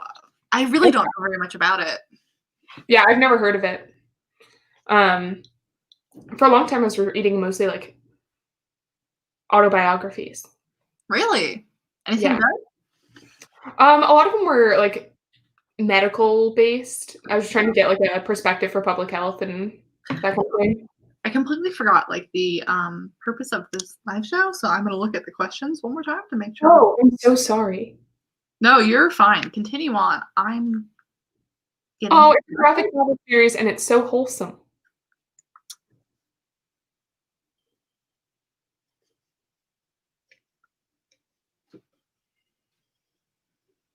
Sorry. No worries. I've been distracted. People Yeah. keep sending me very nice messages on my Instagram, and I'm having a hard time keeping up with them all. So if I haven't responded to you, I've seen them. I've reading them all. I'm just having a hard time. This one's a funny question. Do you tell people you date you're an author? No. I think that's like coming into a relationship and admitting you're a comedian right away. Well, also like the specific books that I have, if they were to ask me what the books were about or the titles of the books, it's not something I would want to tell them. I usually tell them I'm an editor. That's what I do. If I can say the word, primarily. I'm gonna try and find a question that we can both answer. Oh, any questions work. What's the best piece of advice for wanting to read more? Do you have advice? Whenever I get in like a reading slump, which happens, like if you're busy, like it happens, to get back into reading for fun, I would say the audiobooks, like even if you just do the free trial from Scribd, then you can keep going on with your day, but you still get to get into a story, and it kind of like rebuilds that like need to explore other stories besides your own. And so I think that always helps me, like an audiobook or two. Or reading like an old favorite that you just like, I do that a lot, like if I really need something just to read in general. That's what I would say.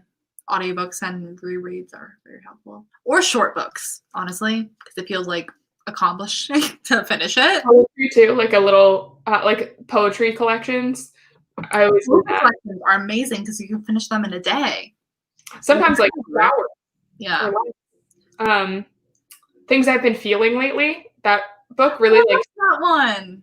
That one like really spurred a lot of, especially the first half of it, like really spurred a lot of further reading into that genre, but also just like kept me reading. And so I don't know, that like those kind of things that are not necessarily lighter, but like fast consumer kind of things help too. Mm-hmm. So someone asked, where did the Anti-Virginity Pact idea come from? This is a question I get with pretty much all of my books. And I feel like I don't have a specific like starting point from any of my ideas. They just kind of like, I don't know, come about like haphazardly. Weirdly enough, there's this website called Agent Query Connect where people post their query letter drafts for agents, and other users can come in and like offer suggestions and stuff. And so there's a book called Firsts by Lori Elizabeth Flynn, which came out maybe 5 or more years ago. And her query letter I read, and I got this like idea kind of coming off of that, even though the book has literally nothing to do with that book. And so from reading her query letter draft, which went on to be published, which is awesome, I ended up writing like my own query letter for the Anti-Virginity Pact, just like the situation for it, and then I ended up writing the book. So it's a very random way that that idea came about, but for whatever reason, reading her draft of that query letter gave me the idea.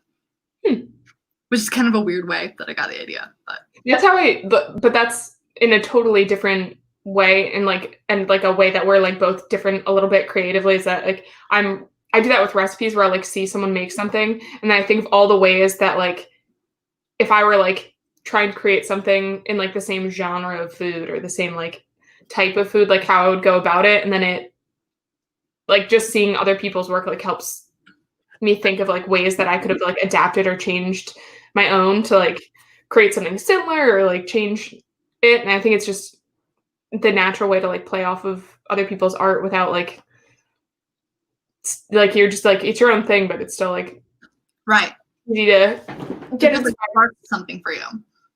And if other people can do it, then sometimes I'm just like, yeah, they can do it, I can do it. Basically. Are you dating anyone, Paige? No. No, not at all. A complicated question. Always a complicated question. No, I am very, very single. Very single and very tired. Yeah. Really a big fan of. It's like, I don't know. Like I'm in more the market for friends because I'm. I've reached this point in my life where I'm like, I'm actually very happy single, and I'm like, unless I meet someone who's like worth giving up the happiness that I have now, like, Yeah. I'm not really looking for anything.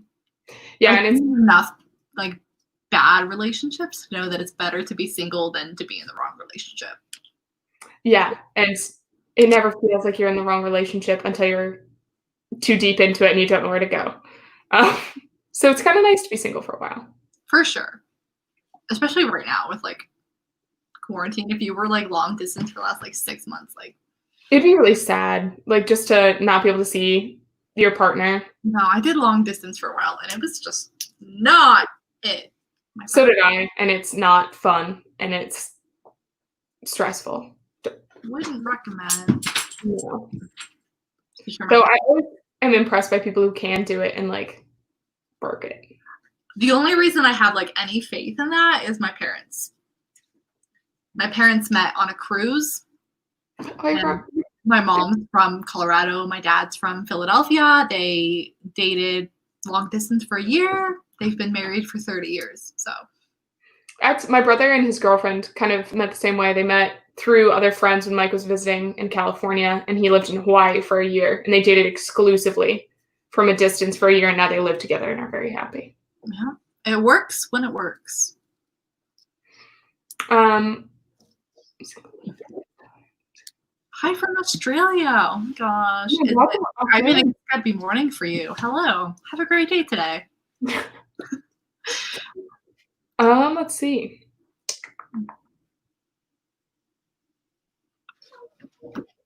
Was single for 10 years before I met my husband. That's great. We're the complete opposites of each other. I feel like that really. Sorry, my cats are back here. There's Max. You guys are looking for her. She keeps seeing her own reflection in the window and is freaking out. I love it. I don't know where Dean is. I didn't even see him leave. Dino. Didn't he hide under the couch for like 2 days? Who knows? He just does whatever he wants. Someone said, do your parents watch your videos? My mom used to. I don't know, when I was away at college and she missed me, so she would just like watch my videos. I don't know if they really stay caught up with them anymore. My dad is kind of like oblivious, so I don't know what he does. Yeah, I can't see him being on YouTube very often. He watches sports, and if he's not watching them, he's listening to them with his headphones. So he's doing his thing. The only thing I ever see my dad search on YouTube is like how to play, like insert name of classic rock song on guitar. My dad works in tech, so like he helps other people like figure out what's wrong, but he could not, for the life of him, figure out how to work like modern technology. I don't know. I love my dad to death. He's a very, very nice man, but clueless. That's an interesting question. Where? How did you tell your family you made videos? I told my parents. Actually, I have no idea how I told them. I started making videos the summer after my freshman year of college, and I told them sometime before I went back to college for sophomore year.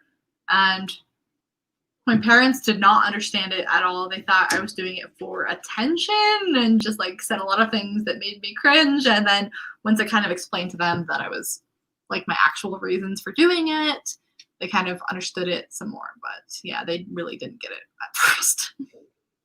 But for several months, I hid it from them, and I only filmed when no one else was in the house. That must have been hard. Yeah, no, I would literally, my brother was working at the grocery store at the time, so he lived like underneath me, so I would literally like wait by the window and like wait to see his truck drive away, and then I would start filming a video. Sometimes I do that when I like, because I'm home because of COVID, I'm like staying with my parents for right now until I move in a couple weeks, or a week. Oh my god. Oh my god. A little over a week. But like sometimes just not because I have anything to film or do anything, but I just like wait just for a few minutes where I'm just alone in the house and I can just listen to music in the shower and not feel as bad about it. And like I don't know. It feels weird not to ever have alone time. I feel that. Yeah. I love living alone. Like blast my music, do whatever I want. I found it from your birth control video. Oh my gosh. Long time ago. Hello. Thank you so much. Wow, that was in college. It's senior year. Yeah. I haven't seen. Was that the? Did you like just talk about the use of birth control? Yeah, no, I had a company that wanted to sponsor me, and I was doing this like Ask Me Anything series where I had people like send in questions, and it was kind of like themed Q&A videos. And so I was like, this company reached out. I was like, I guess I could do an Ask Me Anything about birth control, and I did that. Oh, cool. I don't know. Like, I don't know if I know that much actually about birth control. Like, I should, but I don't think I do. I haven't watched that video in a long time. I don't even remember what I said, but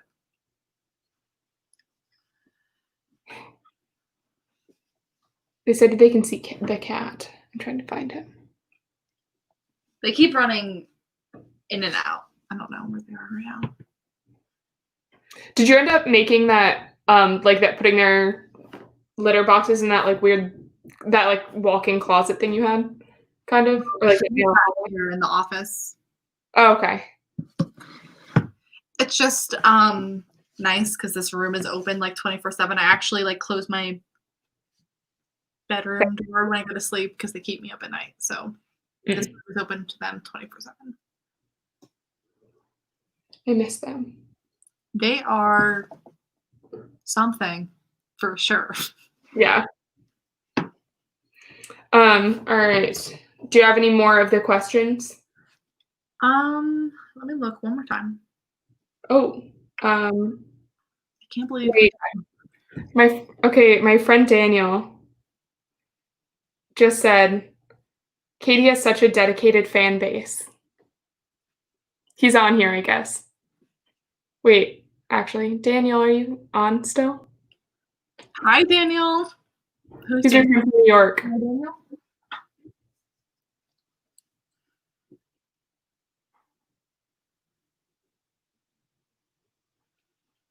I want him to comment. Someone wants to know, how do you outline books? Do you outline your stories? He does not like being called out. Hi, Daniel.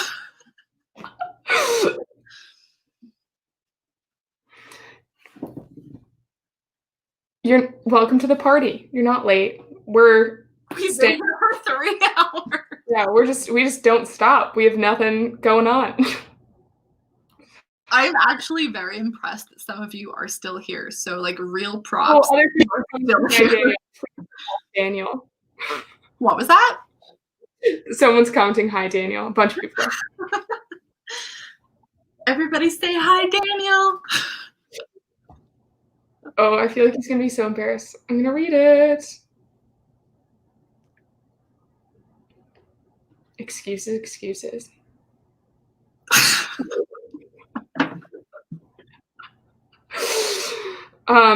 Daniel, they want you. They want you to say hi. Hang on, man.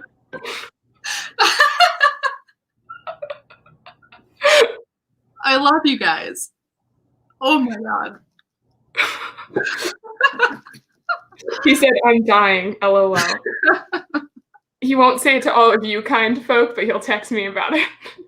We're disappointed in you, Daniel.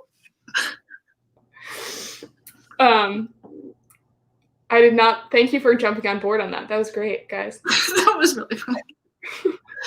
What have we done to take up 3 hours of time? I don't know. It seems like a lot, but I also feel like we haven't discussed all that many things. We keep getting off track. Yeah, do you have anything that should keep us on track? If anyone has any further talking points or questions for the book, which is the reason we're here, let me know. I'm going to check the questions one more time. Katie's book is so good. I will talk about it for a few minutes because I'm obsessed with it. It's so good. I've read it 3.5 times. And one of that half time was that I read it in full. I was just skimming it, and I did it today, like this morning, just in case. And then I realized that we definitely can't put spoilers in this because it just came out. So then I was like, oh, maybe I didn't need to read through it this whole morning. But it's just so good. It's so well developed. I love the characters. I love the cover. I think it has a lot of really cool like character development throughout, and like it has the appropriate amount of like teen angst and anger. Like there's a lot of moments where you're just like, you've been there, but you're also like, you want to like give him a little slap, just like fix yourself. And it's just so good. And I like the first time I read it so fast. It's like a really like fast consuming book. Like you can just like sit down and get it done. Like it's not one of those things that you have to like really focus on. Everyone's still commenting Daniel, and I'm so distracted. Trying not to laugh.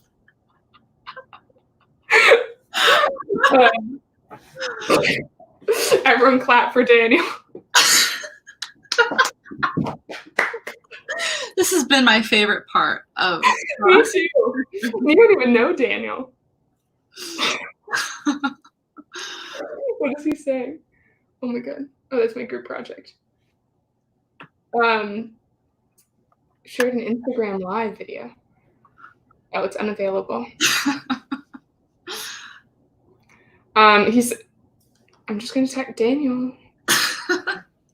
Wait, Daniel who? Do I know Daniel? You've not met him ever. Have I heard of him?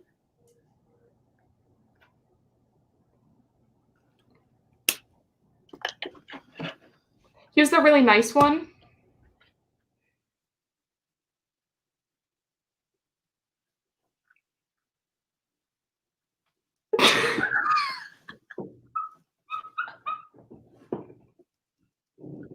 He's like very nice, and he's like so sweet, and he's like one of my best friends in New York. And so we've been hanging out for a few months.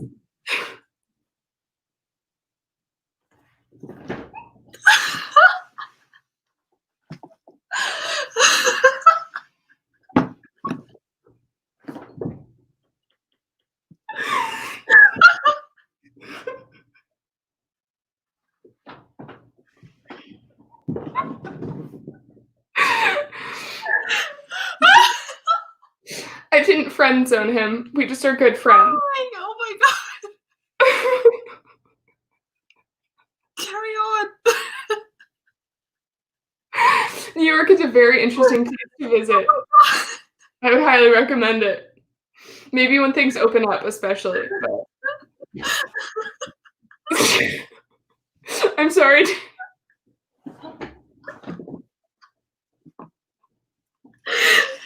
I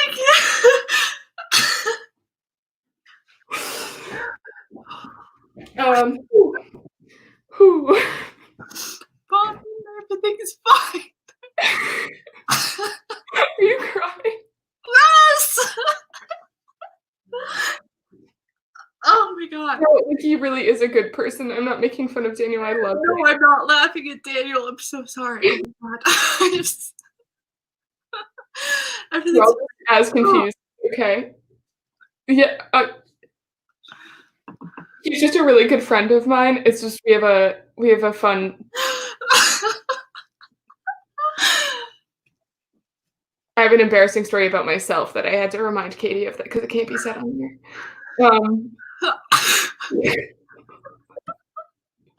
He does know that, yes. Okay.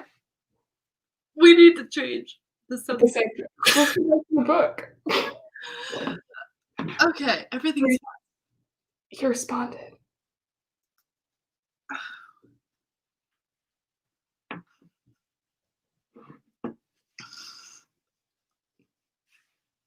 I told Daniel that you all love him. Clearly, look at the comments. They've been clamoring for him. Wait, you commented where? Above. Daniel, buddy, where? Did you not see the, like... outpouring of comments after him. Wait, no, I didn't. When does he talk? 9:50 is the timestamp. 9:50. Mm-hmm.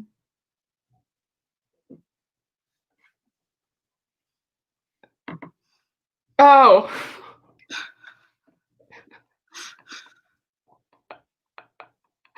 Yeah, welcome. Sorry about that. Here's Daniel Awesome 12. I just like your name. That's like the but yeah, thank you for commenting, and I'm sorry. Is anyone from Katie's Patreon book club here? Someone asked. Back on topic. You are. Hi. That's been awesome, actually. My book club has grown a ton the past couple of months. We've got lots of people who've been hanging out over there, which has been really cool. And Danny wants, well, I don't know if he wants me to say this. He said the year was 2008. I was 12 and awesome, in response to me making fun of his YouTube name. Wait, what was his name? It's Daniel Awesome 12. Ah, makes sense. That does make sense. You have a bunch of new friends now, Daniel. Yeah, you have a following now. You've got some fans. You already said the guest list is the book for next month, right? No, the guest list is the book for this month. I'm actually going to post the poll for next month this week, and we'll vote on it this week. Do you have your list of books already? I do. I can share that. I have The Wife Between Us, Wicked Saints, Nightshade, Clap When You Land, and The Vanishing Deep. Those are going to be the 5 options. I tried to get a very diverse mix. I think I've heard of all of those. They're all different genres. They're all by different like ethnicities for the authors and everything. I just try to get a very good mix with those. Oh, good. Yeah, I remember seeing at the bookstore I was just at, I drove through Barnes & Noble and I had a big poster up for the Clap When You Land. Yeah, that's the new one from Elizabeth Acevedo. I just finished one of her previous books. She's really good. Yeah, what kind of genre does she write in, mostly? Young adult. Okay. Contemporary. Who's I would recommend her audiobooks because she narrates them herself. Oh, you do recommend them? Mm-hmm. They're really good. That's an option. Then you can put the emphasis on the words you want too. No, she does such a good job. Like, she should narrate every audiobook. Oh, I love a good audiobook. No, the poll isn't up yet. I'm going to post it in the next couple of days. And The Vanishing Deep is by Astrid Skolot. And Nightshade is by Andrea Kramer. It's about werewolves. That was very nice. Thank you. Thanks for stopping by. And thank you for everyone who's been here for a really long time. Yeah, if anyone's been here this entire time, like, I need to send you like something. Yeah, because this is why Katie and I are each other's really good friends in college. This is why we don't have many others. I'm very confused on what we've done to fill 3.5 hours. Yeah, I've been trying to think, like, that's part of the reason I keep blanking out. So I'm trying to think of what we've like talked about that could have filled 3.5 hours, but I'm running a blank. And really 4 hours because you and I were on starting at 8. An hour before this, yeah. I'm just impressed that people are still here. Yeah, me too. Oh my gosh. Sam Bourbon, I know, has been here the whole time because I think her name is so cool and every time it pops up. I know. And so Cynthia Roberts. I didn't know Robin Harding had a different book coming out. She wrote the arrangement page. Mm-hmm. Yeah. Her other books for our book club, I think last month. Her Pretty Face, right? Mm-hmm. I read that as well, actually. Did you read it? Mm-hmm. What did you think? I liked it. It wasn't my favorite of hers. I kind of like lost interest in some of like the storyline. I just didn't like have like a lot of time to like spend on the book. Maybe I would have enjoyed it if I wasn't like doing 100 things at the same time. That was the whole like consensus with our whole book club was we were kind of like disappointed with it. Yeah, just didn't grab me. Like the arrangement, It wasn't terrible. It was just like the ending was kind of underwhelming. Yeah. We've got people who've been here from the start. Thank you, Cynthia. Thank you, Angela. I need to read The Party still. That's also by Robin Harding. Oh, I like her. Robin Harding follows Katie on She Instagram. followed me on Instagram and I fangirled about it. Yeah, that was a really big step. That's pretty cool. I mean, to get followed by authors is pretty exciting. The thing is, like, I want to know why she followed me. At what point did she find me? Like, maybe she's been a long-time fan. Why? You should message her, slide into her DMs. I'm such a fangirl of her. When I saw that, I shrieked and then screenshotted it and sent it to Paige. I think we both just read The Arrangement. I mean, like within a month or two. Yeah. And I was like, oh my god, Paige, look! And I think you should. I think you should message her and say, hi, It's because I have one video that got really popular of recommendations for like adult books, and one of her books was in there, so I feel like she probably saw that video. Oh, maybe. But it's kind of cool, like, to think that you're one of the authors that you really enjoyed. No, because now I'm all freaked out about like everything I post. I'm like, oh my god. Too much stress. Too much pressure.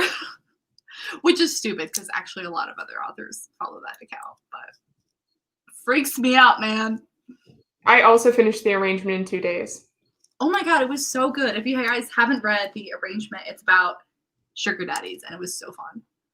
And the how to identify a sugar daddy from a splendid daddy. I learned so much about sugar daddies in this book. It was so fun. It was such a fun read, and it was one of those things you kind of like live vicariously through this, but also like hate every character again. I didn't even know like a trashy thriller was like a genre that existed, but the perfect combination. Yeah, I have like imagined like trashy thrillers, but I could have never seen it in this direction. It was perfect. I loved it. I had this like hour-long commute to and from this like course I was doing, because there was like no subways that went there, and so I used to walk, and I would just read at every time I had to wait for the walk sign, all the way there. So I read a lot of it just like walking down the street. It's great. And it takes place in New York, so it's kind of fun to read it while walking through New York. Did you find it accurate for New York? She lived in a much more like, she lived in Brooklyn, I think, in that, which I can't, I think she lived in Brooklyn, which I haven't experienced. But she like talks about like being in some of the areas near my school, not where I live. So it was kind of cool. Like they talk about that a good amount. What's that book? It came out, it was like it's an adult book that everyone was really excited about, and now all I can think of is that Crawdad book. But The Immortalists, it might have been The Immortalists. It came out of like a couple, like over the summer, and it was a really big deal about the 5 children who get their fortunes told. It was really popular for a second.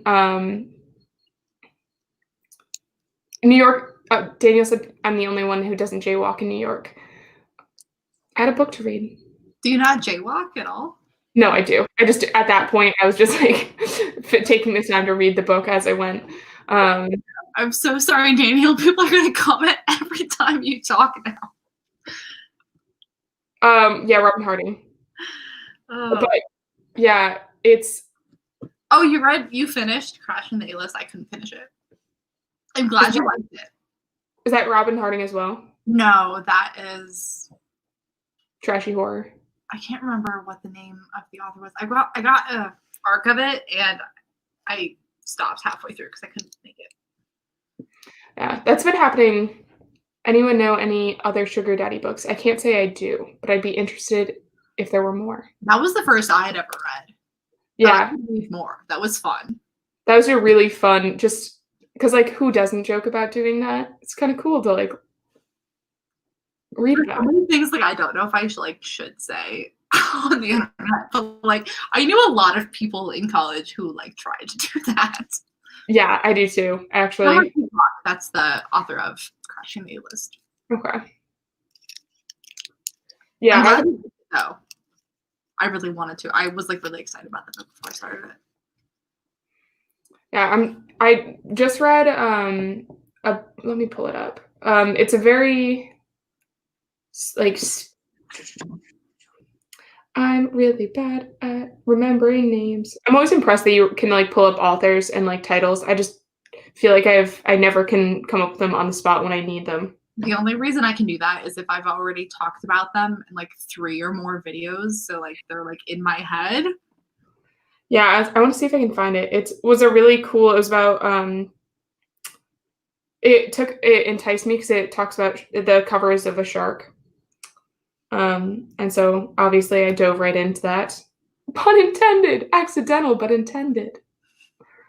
Read. I can never. Oh, Sharks in the Time of Saviors. By. Oh, I'm gonna butcher this name, and I am so sorry. Kauai Strong Washburn. It's about like Native Hawaiian culture and like the it's like a very like atmospheric book. It's really cool. I love that kind of fun. Yeah, it's a little bit slow, but it's definitely like a really like beautiful read. Mm-hmm. And that was another like just one of those books that came up on my Goodreads. But that's like my most recent book, I think. Have you read A Good Girl's Guide to Murder yet?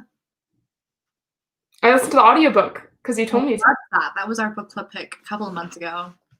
That one, the audiobook is great for that one. The audiobook was so good. One of the best books I've read this year, for sure. Yeah, I really liked that one. I would say, because I read this year, all of the Minnie D. McGinnis books that I've read so far, which is like a lot of them. So like I think All the Species this year. That was this year, I think. Oh, actually, it might have been last year. I guess depends on if we're. It would have been. Oh God. Actually, it might have been last summer that I read it. It's like one of my all-time favorite books. You're the one who recommended it to me. It's so good. I've read it twice. I've read it at least twice physically, and then I've listened to like bits of the audiobook too. I've read it so many times. I like wrote a script for it in a script writing class. Like I love that book. That book was so good, and like how did you like Be Not Far From Me?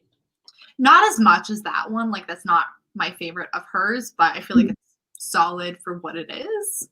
Yeah, I've never read anything like that, like a fictional just survival story. So short that like I don't know, like it is what it is, you know. It's worth the read if you like that kind of book. It's about the Be Not Far From Me is about a girl who's out in the woods and has to survive a couple of days based on her like survivalist skills. And like it flashes back to like memories of like when she learned these things and she's like severely injured, and so she doesn't know if she's gonna make it. Yeah, it's a little graphic, I would say. I mean, she also might be asking what the female of the species is about. That one's hard to describe. Yeah. Our main character's sister was raped and murdered, and so now she wants revenge, basically.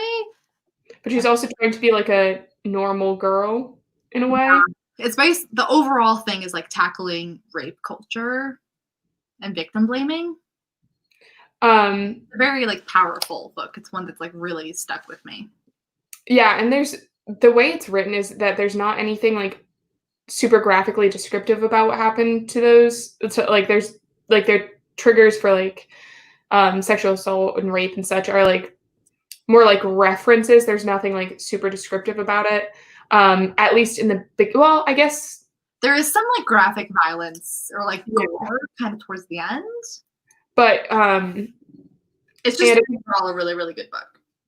And A Good Girl's Guide to Murder is about a girl who takes on the murder of a local girl. She's doing like And- a cool project about it and Like investigating a senior project. that the conclusion of the case was actually what happened. Mm-hmm. And that one is a good read, but also like if that audiobook is like very easy to get into. Yeah, really recommend the audiobook. Really, really good. Yeah, I think it's probably one of my favorite audiobooks, actually. I don't think I've found one. Like that So one. good. There's some books that like I feel like are elevated because of the audiobook, because they have like the like multimedia format, because that one has like interviews and like voice recordings and stuff, so it just like sounds different in an audiobook. Mm-hmm. Yeah, it has like a really strong like underlying sound effects that like bring the story to life a lot more easily. Bye, Madison. Thanks so much for being here. That's so I nice. hope you enjoyed the book. Have a great night. I know it's getting to the point where we should probably it's getting towards 4 hours. I don't know what we've been doing, but thank you guys so much for being here for this long and for chatting and everything. I've had a really good time. This was fun. I too. Yeah. And I'm sorry you just listened to me and Katie reminisce about weird things. We've been talking between the two of us. Yeah, the entire time. And Daniel. And Daniel. Yeah, I mean, is there anything else that we should? Yeah, any last minute questions, any pressing things that you want us to talk about before we sign off? Otherwise, I think we'll just close it out. That's so nice. So yeah, the whole point of this live show, even though we've only talked about it briefly, my book, The Anti-Virginity Pact, is out now. I believe I linked everywhere down below. Also, sorry that we got distracted. This is about the book. Please get it. It's so good. Cannot recommend it highly enough. Yeah, thanks for hanging out with us. I hope you guys had fun. This was fun. Maybe we'll do some more in the future. For it. Maybe not 4 hours long next time. Maybe we'll try to like schedule shorter ones. Set a timer for ourselves. No, it's been fun. I love hanging out with you guys and just like chatting and everything. I think it's been fun. Yeah, and it's cool to like I don't get to see you as much as Katie does, obviously. So it's kind of cool to see everyone. Yeah. Thanks for hanging out. I know this has been really, really long. If you've been here the whole time, thank you so much. Remarkable. Truly remarkable. Your patience is sky high. I don't even know what we did for almost 4 hours. Like I have no idea. I could not say. I'm not gonna lie, I really have to pee though. So okay, you go close off. All right. I'll see you soon. Yeah, I'll see you guys soon. Thank you so much for watching.